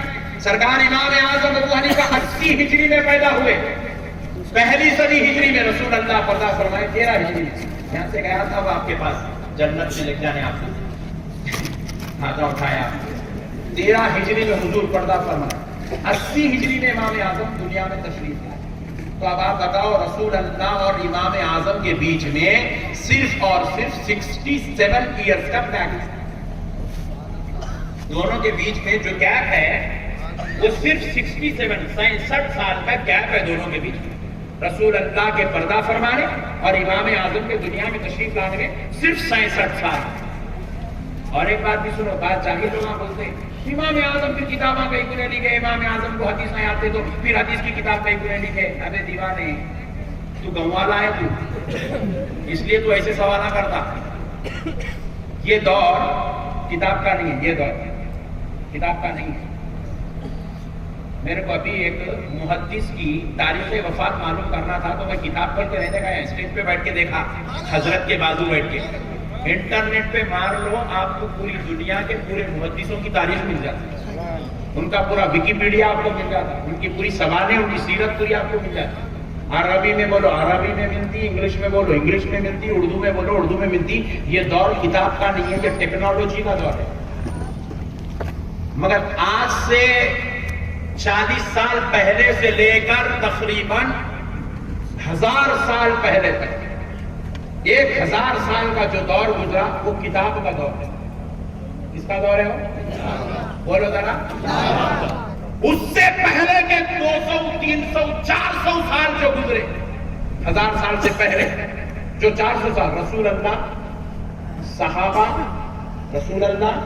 صحابہ تابعین تبع تابعین ائمہ محدثین کا جو دور گزرا،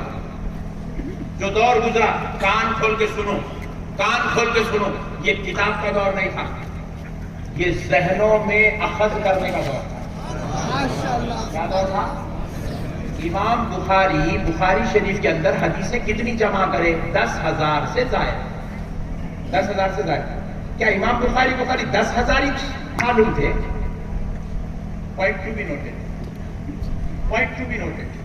امام بخاری کو کیا خالی 10,000 معلوم تھے؟ جواب ملا نہیں، امام بخاری کو 1,00,000 سے زائد حدیثیں یاد تھے، 1,00,000 سے زائد حدیثیں یاد۔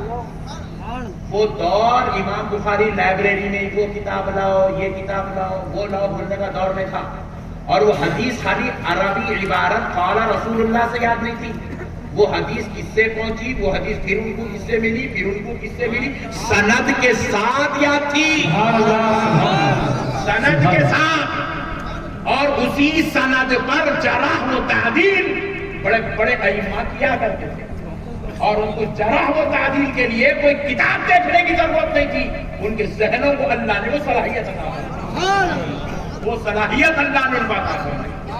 سرکار سیدنا امام احمد بن حنبل کو 7.5 لاکھ حدیثیں یاد تھی، ان کا جو ذہن تھا وہ لائبریری تھا، لائبریری 7.5 لاکھ حدیثیں اگر جمع کر دو تو آپ کو 500 گز کا ایک لائبریری ہونا پڑتا، مگر امام اعظم کو وہ کسی لائبریری کی ضرورت نہیں تھی، اللہ نے خود ان کے ذہن کو صرف احادیث کا مجموعہ بنا دیا تھا۔ 7.5 لاکھ حدیث، اور ایک بات سنو، وہ 7.5 لاکھ حدیثوں میں خالی 7.5 لاکھ ایسے نہیں تھے، 2 لاکھ حدیثیں موضوع حدیثیں یاد تھے، موضوع۔ لوگ آپ پوچھے حضرت یہ موضوع حدیث یہ کیسے یاد کر رہے؟ تو میں اس لیے یاد کر رہا ہوں تاکہ جب صحیح حدیث موضوع حدیث دونوں کو سامنے رکھوں گا تو سامنے والے کو سمجھانے میں آسانی ہو جائے گی۔ جو غلط حدیثیں چھڑ دیے تھے وہ 2 لاکھ یاد کر رہے تھے امام حضرت امام احمد بن حنبل۔ اس چیز کے وہ کتاب کا دور رہتا ہے، امام اعظم کتاب نہیں لکھے نا، ڈارلنگ تمہیں معلوم کیا ہے، گستاخی کرنا، بدماشی کرنا، بزرگوں کے بارے میں غلط سوچنا، غلط بولنا، غلط کرنا، تمہاری زندگی کا مقصد ہی یہ بنا کے رکھے ہوئے۔ تم کبھی زانو ادب طے کرو، کبھی آؤ بزرگوں کا جھوٹا پیو، ان کی خدمت کرو، تو پھر تم کو کچھ نصیب ہو جائے گا، کچھ نصیب ہو جائے گا، کچھ نصیب ہو جائے گا۔ امام اعظم کی ذہانت پر ایک روایت میں اپنے استاد سے سنا تھا، وہ آپ کو سنا دیتا ہوں۔ ایک مرتبہ ایک شخص امام اعظم کی بارگاہ میں ہڈیوں کا بھرا ہوا تھیلا لے کر آیا، ہڈیاں بھری ہوئی تھی. کیوں بھری ہوئی تھی صاحب ہڈیاں؟ کیونکہ ان ہڈیوں پر حدیث لکھی ہوئی تھی. کیا لکھی ہوئی تھی؟ زور سے بولو. حدیث لکھی ہوئی تھی. امام اعظم رحمۃ اللہ علیہ کے پاس وہ آیا والا شخص یہودی تھا. آگے بولا نعمان بن ثابت یہ جو ہڈیاں ہیں اس پر ایک حدیث لکھی ہوئی ہے. تو بولے کتنی ہڈیاں ہیں؟ بولے تقریباً 100 ہڈی ہے. 100 ہڈیوں پہ صرف ایک حدیث لکھی ہوئی ہے. اتنی طویل اتنی لمبی حدیث تھی وہ. تو کہا کہ اور یہ جو حدیث میرے پاس ہے تمام کلمہ پڑھنے والوں میں اس روئے زمین پر کسی کے پاس بھی یہ حدیث نہیں ہے. امام اعظم کو نے کون سی حدیث ہے بھائی؟ سنا جو ہمارے کو نہیں معلوم تیرے کو معلوم. سنانے لگا. ایک ایک ہڈی نکال رہا پڑھ رہا ادھر رکھتے جا رہا, نکال رہا پڑھ رہا سیریل وائز رکھتے جا رہا, نکال رہا پڑھ رہا پورے 100 ہڈیاں نکال دیا پڑھ دیا رکھ دیا. امام اعظم نے کہا یہ حدیث تو مجھے بھی معلوم ہے. امام اعظم نے کہا یہ بھی تو مجھے ہی معلوم ہے. ایسے کیسے ہو سکتا ہے؟ بولے سن اب سیریل وائز ہڈی ادھر سے اٹھاتے جا رہا سنتے جا رہا تھیلے میں واپس آتے جا رہا. امام اعظم سناتے چلے آ رہے پوری سن لیا تعجب میں پڑ گیا. امام اعظم اس کے تعجب کو دیکھ کے فرمایا میرے کو کیا میرے بیٹے کو بھی یاد ہے. امام حماد کو بولے حماد کی حدیث سنا. امام حماد کو حدیث پوری کی پوری مینو ون سنا. پریشان ہو گیا پریشان ہو گیا. سرکار طاہر رضوی صاحب قبلہ ہمارے استاد محترم صدر الشیوخ رحمۃ اللہ علیہ افضل کی مسجد میں سنائے تھے یہ روایت. سبحان اللہ سبحان اللہ سرکار سبحان اللہ. پوری کی پوری حدیث امام حماد کی سنا دیے. پریشان ہوگا. بولا خدا کی قسم جب یہ گفتگو ہوئی تھی تو میرے دادا تنہا تھے وہاں پہ رسول اللہ کے ساتھ. سبحان اللہ. کوئی دوسرا تھا ہی نہیں. یہ حدیث کیسے آ سکتی ہے آپ تک؟ یہ بات تو گزرے کی ہے آپ تک کیسے پہنچی؟ تو امام اعظم نے کہا سن اللہ نے مجھے وہ ذہانت عطا فرمائی ہے. میں جو ایک مرتبہ سن لیتا ہوں اللہ اسے حافظہ. مجھے بھی یہ حدیث نہیں معلوم تھی. تو سنایا میں سنا سنتے ہی مجھے یاد ہو گیا.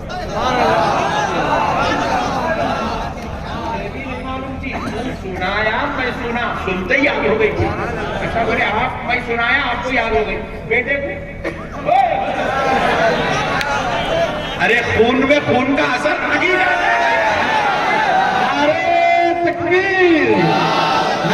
بیٹے کو یہ صلاحیت عطا فرمائی ہے وہ جو 2 مرتبہ سن لیتا ہے اس کو یاد ہو جاتا ہے. ایک مرتبہ تجھ سے سنا دوسری بار تجھ سے سنا اس کو بھی یاد ہو گئی. ایسی ذہانت کے مالک تھے میرے امام اعظم. اب تو تم لوگ فاتحہ دلانا عروس بھی کرنا امام اعظم کا. اور بغداد کو گئے تو خالی غوث پاک کی اور اہل بیت کی نیت خالی یہ بزرگوں کی نیت نہیں کرنا. نہ خدری ہے مولائے کائنات شہدائے کربلا غوث پاک کے ساتھ ساتھ امام اعظم کی زیارت کی نیت کر کے جانا. ہمارے امام ہے بھائی ہم ان کے صدقے میں آج حنفی ہے. اپنی جو نماز یہاں تک اٹھ رہے نہیں یہ اپن امام اعظم 24 گھنٹے امام اعظم اپنے ساتھ یہاں امام اعظم ہی 24 گھنٹے امام 24 گھنٹے. ہاں یہ جو بن رہے نہیں اللہ اکبر نام کے نیچے سو اوپر تھے اپن ایک ہی نیچے ہے کس کے اپن امام اعظم کے غلام ہے.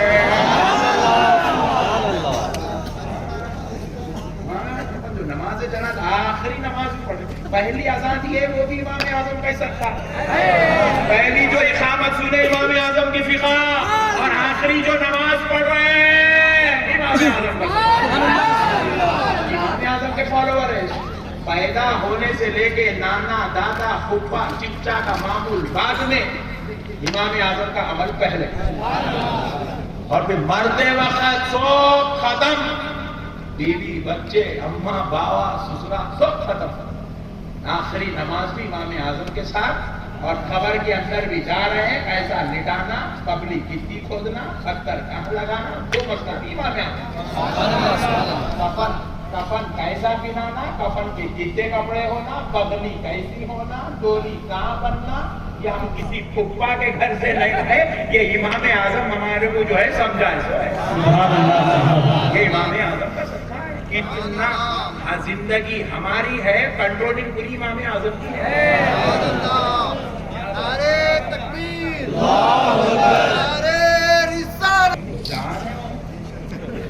بیگم کو نکاح کر کے کیسا لانا امام اعظم بتائے، بیچ میں نکلے بھی ملی تو طلاق کیسا دینا امام اعظم بتائے۔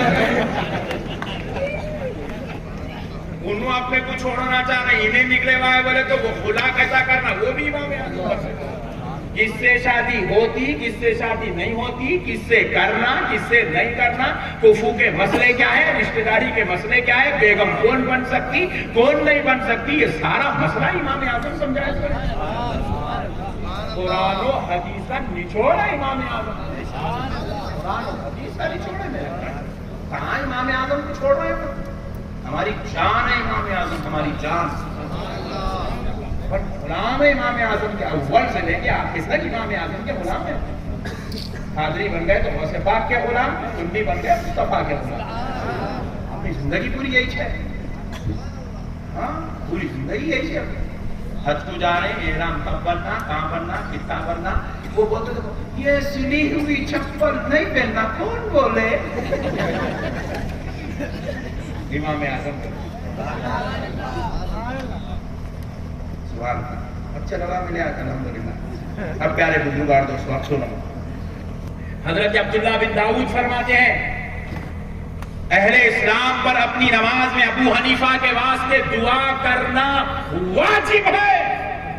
عبداللہ بن داؤد فرماتے ہیں اہل اسلام پر، ہر مسلمان پر، اس زمین پر جتنے مسلمان ہیں، چاہے وہ حنبلی ہو، مالکی ہو، شافعی ہو، کوئی بھی ہو، لفظ کلمہ پڑھنے والا اس زمین پر ہے تو اس کو اپنی نماز میں امام اعظم کے لیے دعا کرنا اس کے اوپر واجب ہے۔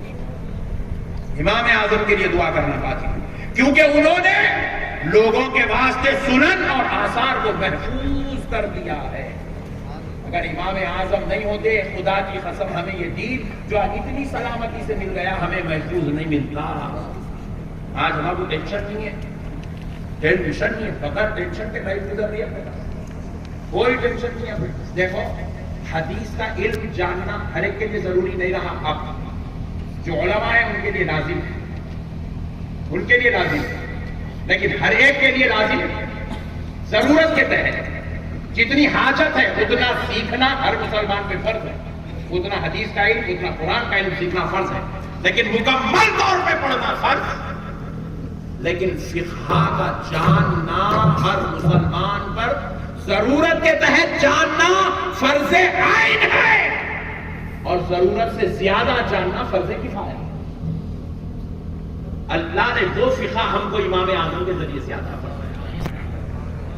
میرے پیارے بزرگوں اور دوستوں، پھر فرماتے ہیں حضرت سفیان ثوری فرماتے ہیں، سفیان ثوری کوئی بعد والے نہیں ہیں، حضرت سفیان ثوری 153 ہجری میں پردہ فرمائے، دوسری صدی ہجری میں پردہ فرمائے، امام اعظم کے ساتھیوں میں سے ہیں، امام اعظم کے مجلسوں میں بیٹھنے والوں میں سے ہیں، خود بہت بڑے مجتہد تھے، آپ کا خود کا ایک مسلک تھا، لیکن ان چاروں مسلکوں کے سامنے وہ مسلک نہیں چل سکا، اس لیے امام سوری کا، سفیان ثوری کا مسلک ختم ہو گیا۔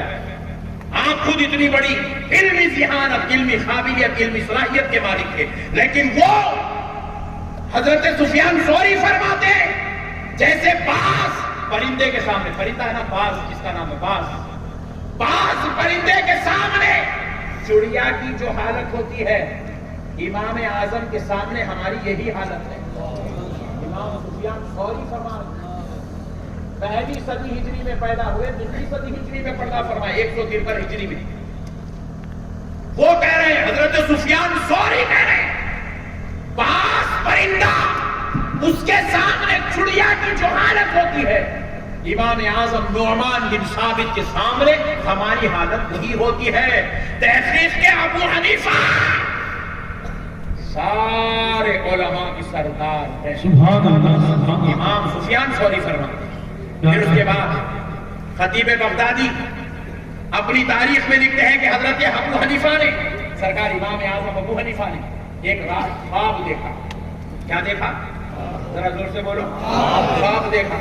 آپ یقین مانیے، آپ لوگ اتنی دلچسپی سے سن رہے تو میرے کو تعجب ہو رہا، ورنہ یہ ایسا موضوع ہے لوگ گلیاں ناپ لیتے.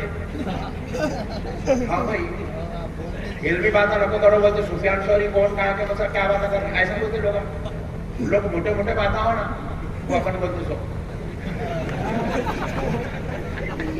مگر آج آپ لوگ سن رہے ہیں، بڑا تعجب ہو رہا میرے کو. سنیے پھر اس کے بعد حضرت امام اعظم ابو حنیفہ کے تعلق خطیب بغدادی تحریر کرتے ہیں، اپنی تاریخ میں اپنی کتاب میں لکھتے ہیں کہ ایک دن حضرت امام اعظم ابو حنیفہ نے خواب دیکھا. کیا خواب دیکھا؟ کہ آپ رسول اللہ صلی اللہ علیہ وسلم کی مزار اقدس کو کھود رہے ہیں. مزار اقدس کو کھود رہے ہیں. کون دیکھا ہے خواب؟ امام اعظم ابو حنیفہ نے دیکھا. تو امام اعظم یہ خواب دیکھنے کے بعد بے چین ہو گئے، قرار ہو گئے. بے قراری کے عالم میں اپنے خادم کو، اپنے شاگرد کو علامہ ابن سیرین کے پاس بھیجے. وہ اس دور کے بڑے بزرگ مانے جاتے تھے، بڑے عالم بھی تھے. علامہ ابن سیرین کے پاس بھیجے، جا کے کہو نعمان بن ثابت نے خواب دیکھا ہے، اس کی تعبیر کیا ہے؟ تو علامہ ابن سیرین کہتے ہیں کہ جس نے بھی یہ خواب دیکھا ہے، یہ دیکھنے والا اس حد تک علم کو روشن کرے گا، اس حد تک علم کو واضح کرے گا کہ اس سے پہلے ایسی علمی شان کا کام اللہ کسی اور سے نہیں لیا ہوگا.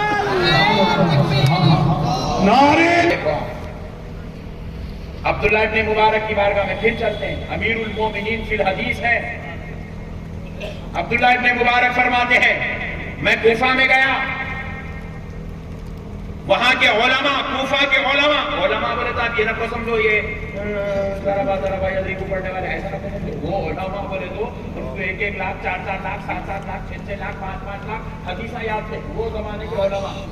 میں تم لوگ ایسا سمجھیں گے رسید بک والے علماء سمجھیں گے، ایسا نہ کو سمجھو.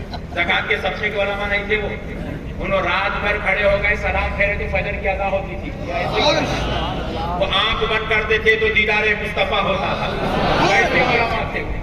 امام عبداللہ ابن مبارک فرماتے ہیں، امیر المومنین فی الحدیث فرماتے ہیں کہ میں کوفہ گیا، وہاں کے علماء سے ملا اور ان سے سوال کیا کہ تمہارے شہر میں کون سا شخص ہے جو سب سے زیادہ علم جانتا ہو؟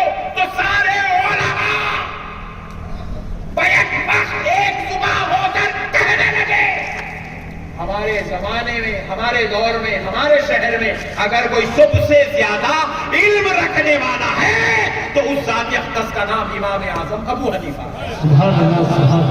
پھر میں سوال کرنے لگا تمہارے اس کوفہ میں، علماء سے سوال کرنے لگا تمہارے اس کوفہ میں سب سے زیادہ پرہیزگار کون ہے؟ سارے علماء کہنے لگے سب سے زیادہ پرہیزگار نعمان بن ثابت ابو حنیفہ ہے. پھر میں نے سوال کیا سب سے زیادہ زہد و تقوی اختیار کرنے والا کون ہے؟ سارے علماء ایک زبان ہو کر کہنے لگے سب سے زیادہ زہد و تقوی رکھنے والی ذات نعمان بن ثابت ابو حنیفہ کی ذات. پھر عبداللہ ابن مبارک فرماتے پھر میں ان سے پوچھا سب سے زیادہ علم پر محنت کرنے والا کون ہے؟ علم پہنچانے والا، تحقیق کرنے والا، علم کی طرف جانے والا کون ہے؟ تو سارے علماء نے کہا سب سے زیادہ علم کی مشغولیت رکھنے والی ذات ابو حنیفہ نعمان بن ثابت کی ذات ہے. پھر میں نے پوچھا تمہارے درمیان میں سب سے زیادہ اخلاق حسنہ والا کون ہے؟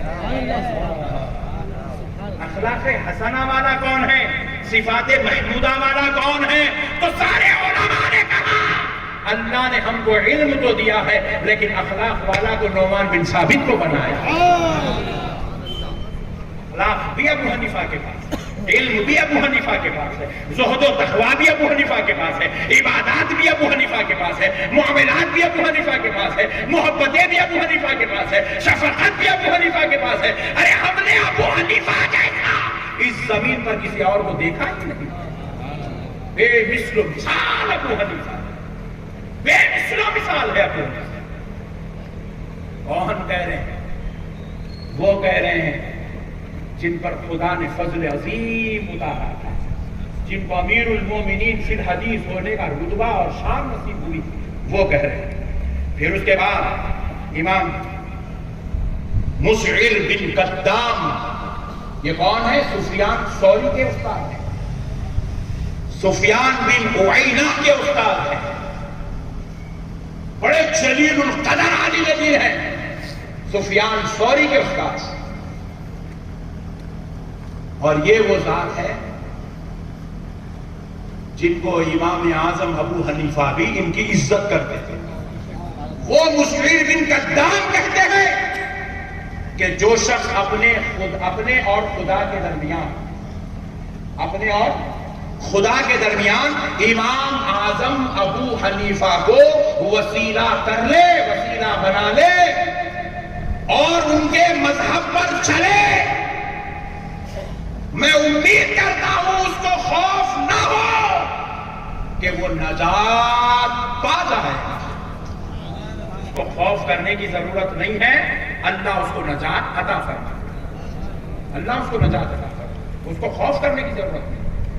مسعر بن قدام کہتے ہیں امام اعظم ابو حنیفہ کے دور کے بڑے جلیل القدر محدث اور فقیہ ہیں، جرح و تعدیل کے بڑے امام ہیں۔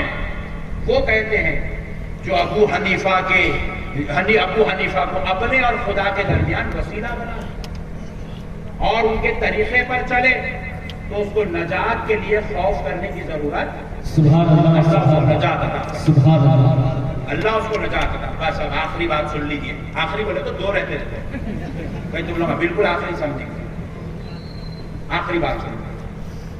اب آؤ، امام اعظم ابو حنیفہ کے دور کے ایک اور امام تھے، ان کا نام ہے امام اوزاعی، پہلی صدی ہجری کے پہلے کے لوگ ہیں۔ بات والا ایک بھی ذکر نہیں کر رہا ہوں میں آپ کو دوسری، تیسری، چوتھی، پانچویں صدی میں لا رہا ہوں، اس میں فرسٹ صدی، ادھر رسول اللہ پردہ فرمائے، ادھر اللہ یہ ڈویلوں کو پیدا کرا۔ یہ وہ لوگ ہیں جن کو تابعی اور تبع تابعی ہونے کا شرف نصیب ہے۔ رسول اللہ نے فرمایا میرے دیکھنے والے، مجھے دیکھنے والے اور میرے دیکھنے والوں کو دیکھنے والے، اللہ نے ان کے اوپر دوزخ کی آگ حرام کر دی ہے۔ یہ وہ لوگ ہیں، یہ وہ لوگ ہیں، انہیں پان بیچتا ہے، ویلڈنگ کرتا ہے، میں امام اعظم نہیں مانتا، بیٹھا تو اور کیا کرتا تھا؟ نہیں، اللہ کا شکر ہے تو نہیں ہے۔ پیارے بزرگوار دوستو، اب سنو، امام اوزاعی، مکہ مکرمہ میں امام اوزاعی اور امام ابو حنیفہ کی ملاقات ہوئی، مکہ مکرمہ میں ملاقات ہوئی تو ملاقات کے درمیان امام اوزاعی رحمۃ اللہ علیہ سے گفتگو شروع ہوئی، کیونکہ امام اعظم کو کوئی دیکھتا تو انہیں مسئلہ پوچھتا، انہیں بات کرے مگر نہیں چلے سکتا تھا۔ امام اعظم مرکز و منبع تھے مسائل میں، سبحان اللہ، علم کا مرکز یہاں ہے تو بات کرنا ہی کرنا ہے، کعبے کو دیکھے تو جیسا طواف کرنا ہے، امام کو دیکھے تو مسئلہ پوچھنا ہی پوچھنا ہے۔ امام اوزاعی پوچھے دوران گفتگو، کہا ہے نعمان بن ثابت، ابو حنیفہ، آپ لوگ رفع یدین کیوں نہیں کرتے؟ مجھے پیارا یہاں گئے تک اپنے کو سکون پڑتا ہی چلے نا، اپن بھی ایسا شربت پیے سو ہے، یہاں آنا ہی چاہنا ہے اپنے کو۔ امام اوزاعی پوچھے، پورے مسئلے ختم، فخر کرو حنفیوں، اللہ نے پیار پیدا کر دیا ہے ہمارے کو، سبحان اللہ، کہاں پیدا کر دیا ہے، کس کے غلام بنا کے پیدا کر دیا، فخر کرو فخر۔ امام اوزاعی پوچھے رفع یدین کیوں نہیں کرتے؟ رفع یدین بولے تمہارا نا نہیں، بات کو نہیں معلوم، سمجھا دے تو نو پرابلم، اپن واقف ہے سب سے۔ ہاں اپنے کو سننے کا ایسے بھائی آتے بیچارہ، عید کو بیان سنا تو پھر عید کو سنتا ہوں، نو پرابلم، فیس بک پہ دیکھ کے کیا جاتے بعد لوگ، نو پرابلم۔ بولا ہمارے ٹیلیفون میں ذرا بڑی فوٹو ڈالو جی، بولے تو چھوٹی ڈالے ہوتا نہیں نکالے، ہاں میں اچھی فوٹو ڈالنا تھا۔ سبحان اللہ۔ دیکھو نماز میں پہلی ایک بار تکبیر اٹھاتے، تکبیر باندھتے ہو ہاتھ اٹھاتے، پھر رکوع میں جاتے ہو ہاتھ اٹھاتے، پھر رکوع میں جا کے آگے ہاتھ اٹھاتے، اس سجدے میں جاتے ہو پھر اس کو بولتے رفع یدین۔ ارے کئی مسئلہ اب علماء کرتے نہیں. تو امام اوزاعی امام اعظم سے پوچھے رفع یدین کیوں نہیں کرتے؟ تو امام اعظم ابو حنیفہ رحمۃ اللہ علیہ فرمائے اس لیے نہیں کرتا ہوں، اس لیے میں نہیں مانتا رفع یدین کو، کیونکہ رسول اللہ سے کوئی صحیح حدیث مجھے نہیں ملی. کوئی صحیح حدیث ثابت نہیں ہے رسول اللہ سے. امام اعظم دلیل دے رہے ہیں. آپ کو میرے کو دلیل دینے کی ضرورت ہی نہیں ہے. 1400 سال پہلے امام اعظم دے دیے دلیل. یہ وہ دور کی بات ہے جب ابھی امام بخاری پیدا ہی نہیں ہوئے تھے. جی امام بخاری بات کے مطلب اس سے پہلے کے ہم لوگ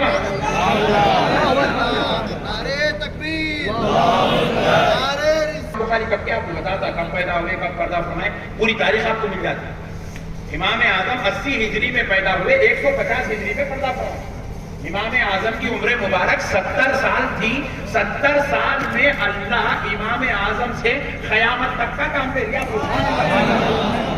سبحان اللہ سبحان اللہ سبحان اللہ. 70 سال میں 70 سال میں قیامت تک کام لے لیا. اچھا 70 سال میں آپ سوچ رہے ہیں کہ بعد میں کوئی بات شروع کریں؟ نہیں. امام اعظم کو اللہ ایسی صلاحیت دیا تھا 3 سال کی عمر سے کام شروع کر دیا.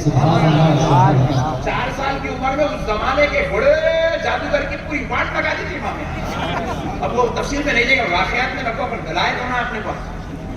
تو امام اعظم ابو حنیفہ رحمۃ اللہ علیہ کی امام اوزاعی سے ملاقات ہوئی تو امام اوزاعی نے پوچھا آپ رفع یدین کیوں نہیں کرتے؟ تو امام اعظم فرماتے ہیں مجھے رسول اللہ سے کوئی صحیح حدیث نہیں ملی. تو فرماتے ہیں امام اوزاعی میرے پاس حدیث ہے.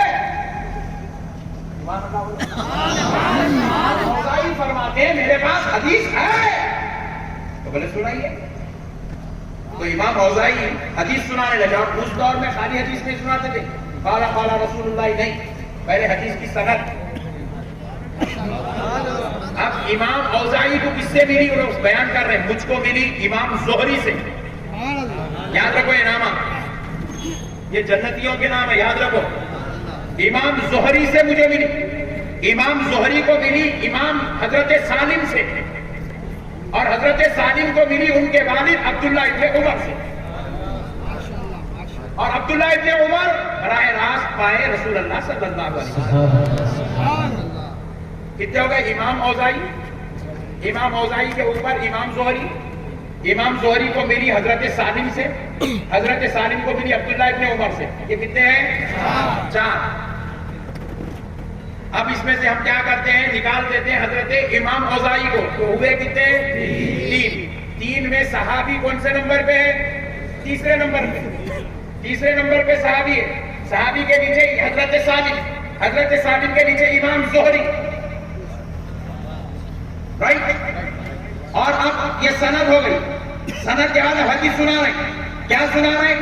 فرماتے ہیں نبی مکرم صلی اللہ علیہ وسلم جب رکوع میں جاتے اور رکوع سے اٹھتے تو رفع یدین کرتے تھے. رفع یدین کرتے تھے. یہ حدیث ہو گئی. امام اوزاعی سنا دیے. 3 واسطوں سے رسول اللہ تک پہنچی، 2 واسطوں سے صحابی تک پہنچی، اور وہاں سے حضرت اوزاعی کو ملی. اب یہ حدیث سنا دیے رسول اللہ صلی اللہ علیہ وسلم رفع یدین کرتے تھے. تو امام اعظم ابو حنیفہ نے کہا سنو اب میں حدیث سناتا ہوں. ظالمو کہتے ہو امام تک حدیث نہیں پہنچی، اور جن سے حدیث سن کے امام اوزاعی کا معاملہ دیکھو. آگے سنو، میرے امام نے حدیث سنائی. کہا سنو اوزاعی، مشتق میرے پاس جو حدیث ہے وہ بھی سنو. تو حضرت امام اعظم ابو حنیفہ حدیث سنانے لگے. کہا مجھ سے بیان کیا حماد نے، راوی ہے حماد، مجھ سے بیان کیا حماد نے. امام اعظم کے بیٹے کا نام بھی حماد تھا، مگر یہ دوسرے راوی ہیں، بیٹے نہیں ہیں. مطلب نام کتنا پیارا ہے حماد. اپنے پاس ہے ٹنکو، لڈو، ٹلو، چکو، چھکو. فرماتے مجھ کو حدیث ملی حماد سے، اور حماد نے لیا ابراہیم نخعی سے. کس سے؟ ابراہیم نخعی سے. اور ان کو حدیث ملی حضرت علقمہ سے. پہلے ہو گئے حماد، دوسرے ہو گئے ابراہیم نخعی، تیسرے ہو گئے حضرت علقمہ. یہ سند ہے. اور پھر فرماتے ان کو ملی دی حضرت عبداللہ ابن مسعود. وہاں پر تیسرے نمبر پہ صحابی آ گئے تھے زہری، سالم، حضرت عبداللہ ابن عمر. یہاں پر صحابی چوتھے نمبر پہ، پہلے حماد، پھر ابراہیم نخعی، پھر اس کے بعد علقمہ، پھر اس کے بعد عبداللہ ابن مسعود. تو صحابی یہاں پہ کتنے نمبر پہ آئے؟ عبداللہ ابن مسعود یہاں صحابی ہے. امام اعظم کی دلیل میں عبداللہ ابن مسعود صحابی ہے چوتھے نمبر پہ، اور امام اوزاعی کے پاس صحابی حضرت عبداللہ ابن عمر ہے تیسرے نمبر پر ہے. اور اب حضرت امام اعظم سنا رہے عبداللہ ابن مسعود نے روایت کیا رسول اللہ سے، رسول پاک صلی اللہ علیہ وسلم جب نماز پڑھتے تو تکبیر تحریمہ کے وقت ہی اپنے ہاتھوں کو اٹھاتے تھے، اس کے بعد پوری نماز میں رسول اللہ اپنے ہاتھوں کو نہیں اٹھاتے تھے. سبحان اللہ سبحان اللہ. یعنی کہ نماز میں رفع یدین نہیں کرتے تھے. اب آ گیا tension, point to be noted. ایک حدیث میں ہے اور وہ حدیث امام اوزاعی سنا رہے رفع یدین کرتے تھے رسول اللہ. دوسری حدیث امام اعظم سنا رہے کہتے ہیں کہ رسول اللہ صلی اللہ علیہ وسلم رفع یدین نہیں کرتے تھے. اب سنو فائنل ڈیسیژن ہے، بالکل لاسٹ اوور میں آ گیا میچ. نہیں آئی پی ایل دیکھتے نا آپ کو، اس لیے آپ کے حساب سے سمجھا. اب مسئلے کو سمجھو.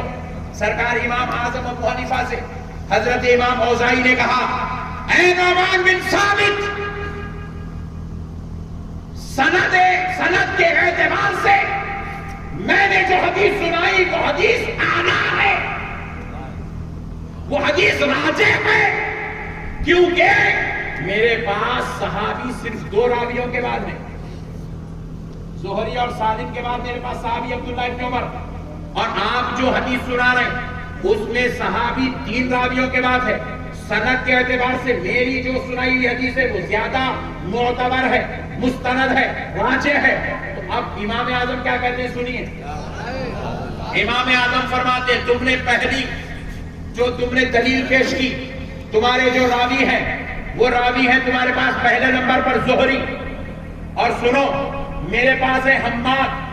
دونوں کا تقابل کیا جائے تو زہری کے مقابلے میں حماد کا علم بہت بلند و بالا ہے.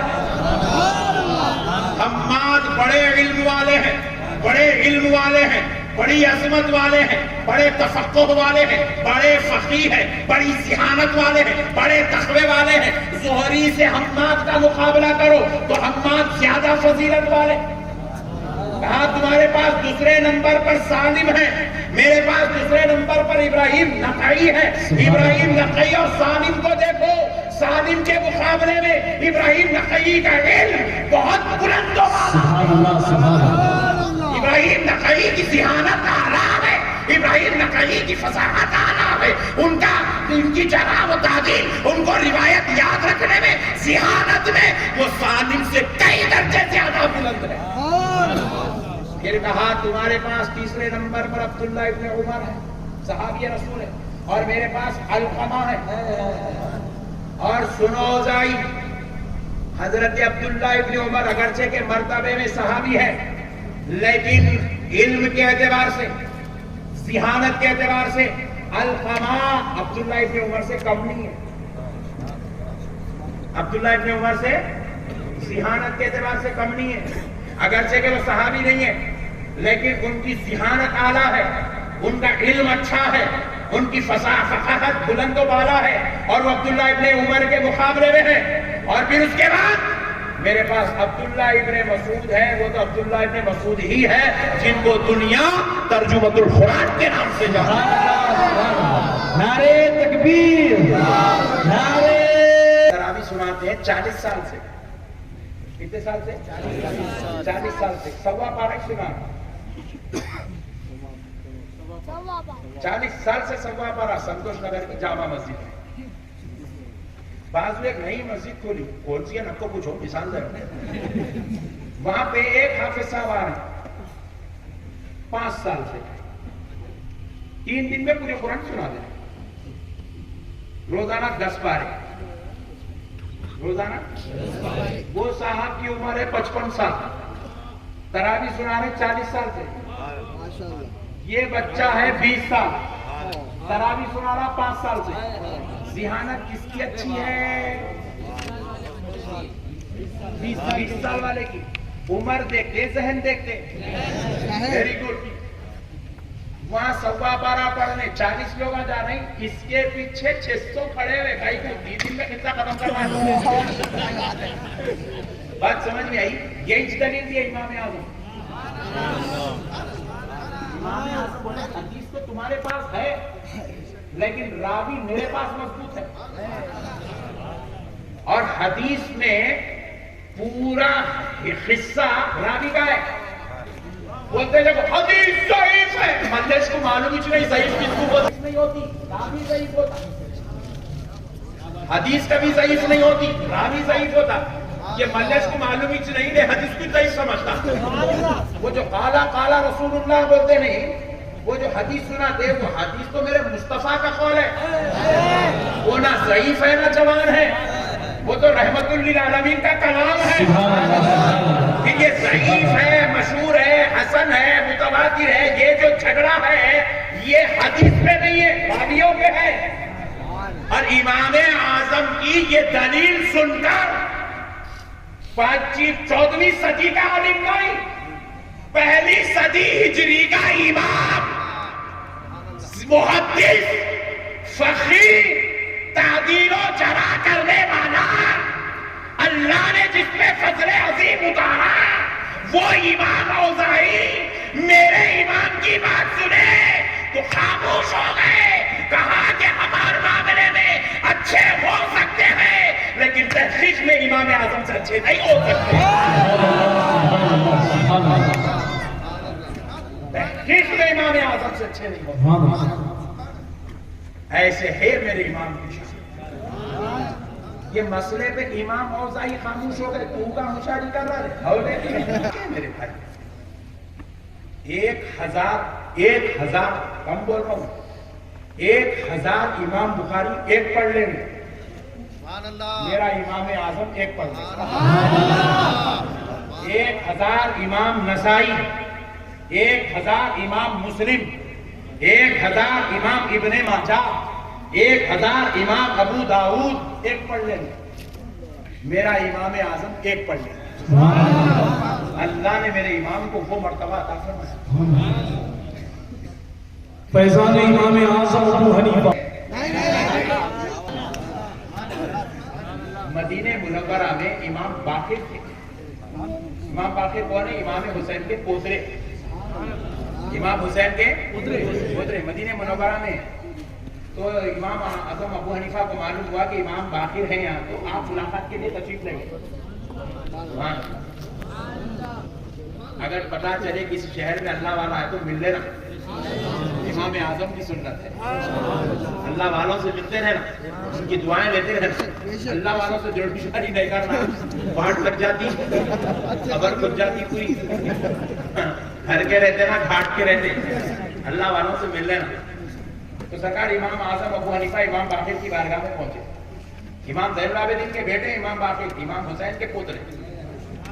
امام باقر کی بارگاہ میں پہنچے تو آپ کے جو ساتھیاں تھے, ہاتھ ملنے کے بعد, ہاتھ چومنے کے بعد, مصافحہ کرنے کے بعد تعارف کرائے.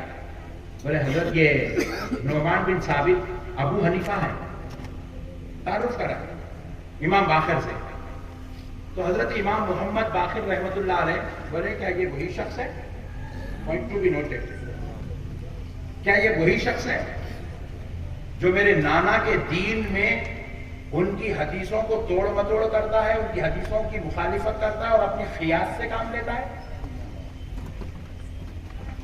امام محمد باقر کون ہے؟ نعمان بن ثابت سرکار امام اعظم کے بارے میں. اور امام اعظم پہ جتنی تنقید ہوئی ہے خدا کی قسم اس زمین پہ اتنی تنقید کسی کے لیے نہیں ہوتی. اتنی تنقید کسی کے لیے نہیں ہوتی. اب سنیے آگے پوری بات. حضرت امام محمد باقر رحمۃ اللہ علیہ تم ہی ہو جو میرے نانا کی حدیثوں کی مخالفت کرتے ہو اور اپنے قیاس سے کام لیتے ہو, اپنی رائے سے کام لیتے ہو, حدیثوں کو بازو رکھتے ہو, اپنے طور پہ فتوے دیتے ہو. تو کھڑے ہوئے حالت میں یہ بات ہو رہی تھی. تو حضرت نعمان بن ثابت نے عرض گزار ہوئے, آپ تشریف رکھیے, میں آپ سے کچھ بات کرنا چاہتا ہوں. سرکار امام باقر بیٹھ گئے. حضرت نعمان بن ثابت ابو حنیفہ سامنے بیٹھ گئے. کہا حضور آپ مجھے ذرا اتنا بتائیں, مرد زیادہ ضعیف ہے, کمزور ہے, یا عورت زیادہ کمزور ہے؟ فرمایا عورت زیادہ کمزور ہے. فرمایا حضور رسول اللہ کی شریعت کے مطابق, رسول اللہ کی حدیث اور قول کے مطابق عورت کا حصہ کم ہے, مرد کا حصہ زیادہ ہے. عورت کو ایک حصے, مرد کو دو حصے نا بھائی جائیداد میں. پھر بھول بھول کے دیکھ رہے کہ تم دو حصے ملنے والے ہیں, یہ کیا ہے بھائی, ایسا بھول بھول کے دیکھ رہے سب میرے دینے والے ہیں. مرد کو دو حصے ہیں, عورت کو ایک حصہ ہے. اگر میں قیاس سے کام لیتا تو عورت کو دو حصے دیتا تھا, مرد کو ایک حصہ کا فتویٰ دیتا تھا. میں قیاس سے کام نہیں لیا. عقل اور رائے یہ کہتی ہے عورت کمزور ہے, عورت کو زیادہ دو. میں اپنے قیاس سے کام لیتا تو فتویٰ عورت کے حق میں دیتا کہ اس کو بڑا حصہ دو, مرد کو چھوٹا دو. مگر میں نے قیاس سے کام نہیں لیا, مصطفیٰ کے کلام سے کام لیا. اس لیے میں نے یہ فتویٰ دیا ہے مرد کے دو حصے ہیں, عورت کا ایک حصہ ہے. یہ فتویٰ میرا ہے مگر قول مصطفیٰ کا ہے, میں نے حدیث سے کام لیا. پھر اس کے بعد پوچھے, دوسری دلیل دیے, حضور آپ ذرا مجھے یہ بتائیں کہ نماز افضل ہے یا روزہ افضل ہے؟ تو امام باقر نے کہا نماز افضل ہے. فرمایا امام اعظم ابو حنیفہ رحمۃ اللہ علیہ فرماتے ہیں اگر حائضہ عورت, یعنی کہ جو منتھلی پیریڈز ہوتے ہیں عورت کے, ان دنوں میں عورت جب نماز چھوڑ دیتی ہے تو رسول اللہ کے کلام کے مطابق اس کی قضا نہیں ہے, نماز کی قضا. یعنی کہ وہ پیریڈ سے جب وہ پھر پاکی کی حالت میں آتی ہے تو ان دنوں میں جو نماز چھوٹی اس کو وہ پھر نماز کی قضا کرنے کی ضرورت نہیں ہے. یہ حدیث ہے. اور حدیث میں کیا ہے, نماز کی قضا نہیں ہے, لیکن روزہ اگر ان دنوں کا چھوٹ جائے تو روزے کی قضا ہے. بولے سرکار آپ مجھے یہ فرمائیے نماز زیادہ افضل ہے یا روزہ؟ فرمائے نہیں, نماز افضل ہے بلکہ روزانہ 5 وقت رکھے جی, نماز افضل ہے. امام باقر فرمائے نماز افضل ہے. اگر میں قیاس سے کام لیتا, رائے سے کام لیتا, عقل سے کام لیتا تو میں نماز کی قضا کراتا کیونکہ وہ افضل ہے. مگر میں نے اپنے قیاس سے کام نہیں لیا, مصطفیٰ کے کلام سے کام لیا.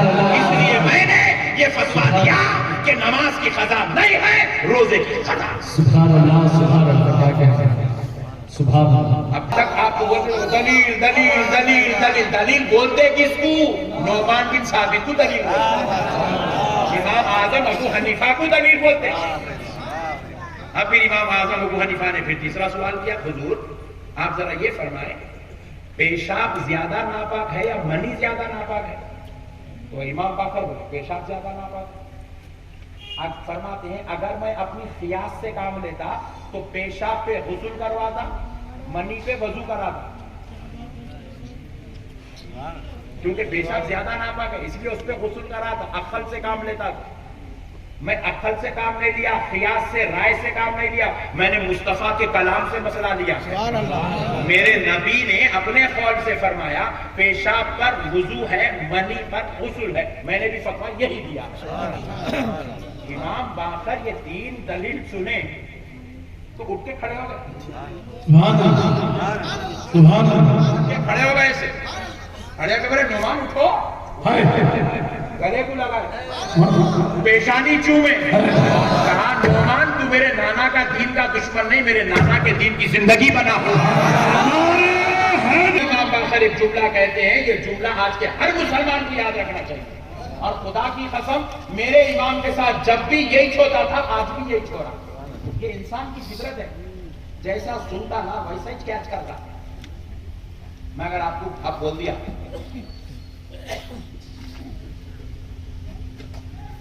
کچھ ایسی بات, نیو سٹی کے اندر کرفیو لگتا ہے, فیس بکوں پہ, واٹس ایپوں پہ, یوٹیوب پہ پکوڑوں کے بیانات نہیں دیکھنا. تو حضرت امام باقر کیا کہہ رہے ہیں سنو, خدا کی قسم میرے امام کے بارے میں امام باقر کے وہ جملے میں لکھ کر آیا ہوں, فرماتے ہیں آپ کے دشمنوں نے, امام باقر کہہ رہے ہیں آپ کے دشمنوں نے مجھے آپ کے تعلق سے غلط بیان بتایا. غلط بیان ہی کیا آپ کے تعلق. 1400 سال سے امام کے اوپر غلط بیان ہے. 1400 سال سے امام اعظم پہ جتنا جھوٹ, امام اعظم پہ جتنی منافقت, امام اعظم پہ جتنی غداری, امام اعظم پہ جتنی شرارت, امام اعظم پہ جتنی ضلالت, امام اعظم کے ساتھ جتنی مکاری, امام اعظم کے ساتھ جتنی مخالفت, امام اعظم کے ساتھ جتنی تہمت, امام اعظم کے ساتھ جتنی الزام بازی ہوئی, اللہ کی عزت و جلال کی قسم اتنی الزام بازی, اتنی جھوٹ, اتنی تہمت, اتنی غلاظت, اتنی بدکرانی, اتنی برائی 1400 سال میں اس زمین پر کسی اور کے ساتھ نہیں ہوئی ہے. یہ صرف میرے امام کا حق ہے جو اتنی شرارتوں کو برداشت کرتا ہے. اتنی ضلالت ہوئی ہے امام اعظم ابو حنیفہ کے ساتھ. امام باقر جیسی ذات یہ فرما رہی ہے آپ کے دشمنوں نے مجھے غلط بیان کی, آپ کے تعلق سے مجھے غلط بتایا, لیکن آپ کے دلائل سنا تو مجھے سمجھ میں آیا آپ میرے نانا کی مخالفت نہیں بلکہ آپ میرے نانا کے دین کی زندگی بنا کر بھیجے گا. میرے پیارے بزرگوں اور دوستوں, آج بھی کوئی چل رہا ہے جھوٹ بات. امام اعظم کو 17 حدیثیں پہنچی تھی خالی. ابے ان کی صحبت میں بیٹھنے والا امیر المومنین فی الحدیث ہے. ان کے شاگرد کا شاگرد 7.5 لاکھ حدیثوں کا حافظ ہے. اور وہ نعمان بن ثابت جو پوری زندگی کبھی حج کے دنوں میں کوفہ میں نہیں رہے, زندگی میں 55 مرتبہ حج کو گئے. کہیں کو گئے حدیث لینے خالی, علم اخذ کرنے, کیونکہ معلوم تھا یہ وہ جگہ ہے جہاں سے پوری دنیا سے وہ لوگ آئیں گے جن کے پاس میرے مصطفیٰ کی حدیث محفوظ ہے, تاکہ میری ان سے ملاقات ہو اور میں ان سے حدیث لوں اور اس حدیث پر تحقیق کروں, اس پر جرح و تعدیل کروں, اس سے مسئلے استنباط کروں, اور اس پر ہو سکے تو اس کے ذریعے سے میں قوم میرے آقا کی امت کو ایک مسئلہ پیش کروں. انہیں 17 حدیثاں پہنچی گئے تھے. کہاں میں دار لکھنا, اپنے ایمان کو سنبھالنا یہ ہمارے لیے ضروری ہے. یہ ہمارے ایمان کی سلامتی کا سبب ہے. امید کرتا ہوں کہ آپ مرے دم تک خود بھی حنفی رہیں گے, اپنی نسلوں کو بھی امام اعظم کی محبت کا اور ان کی تخلید کا جام پلاتے رہیں گے. وما علینا الا البلاغ والحمد للہ.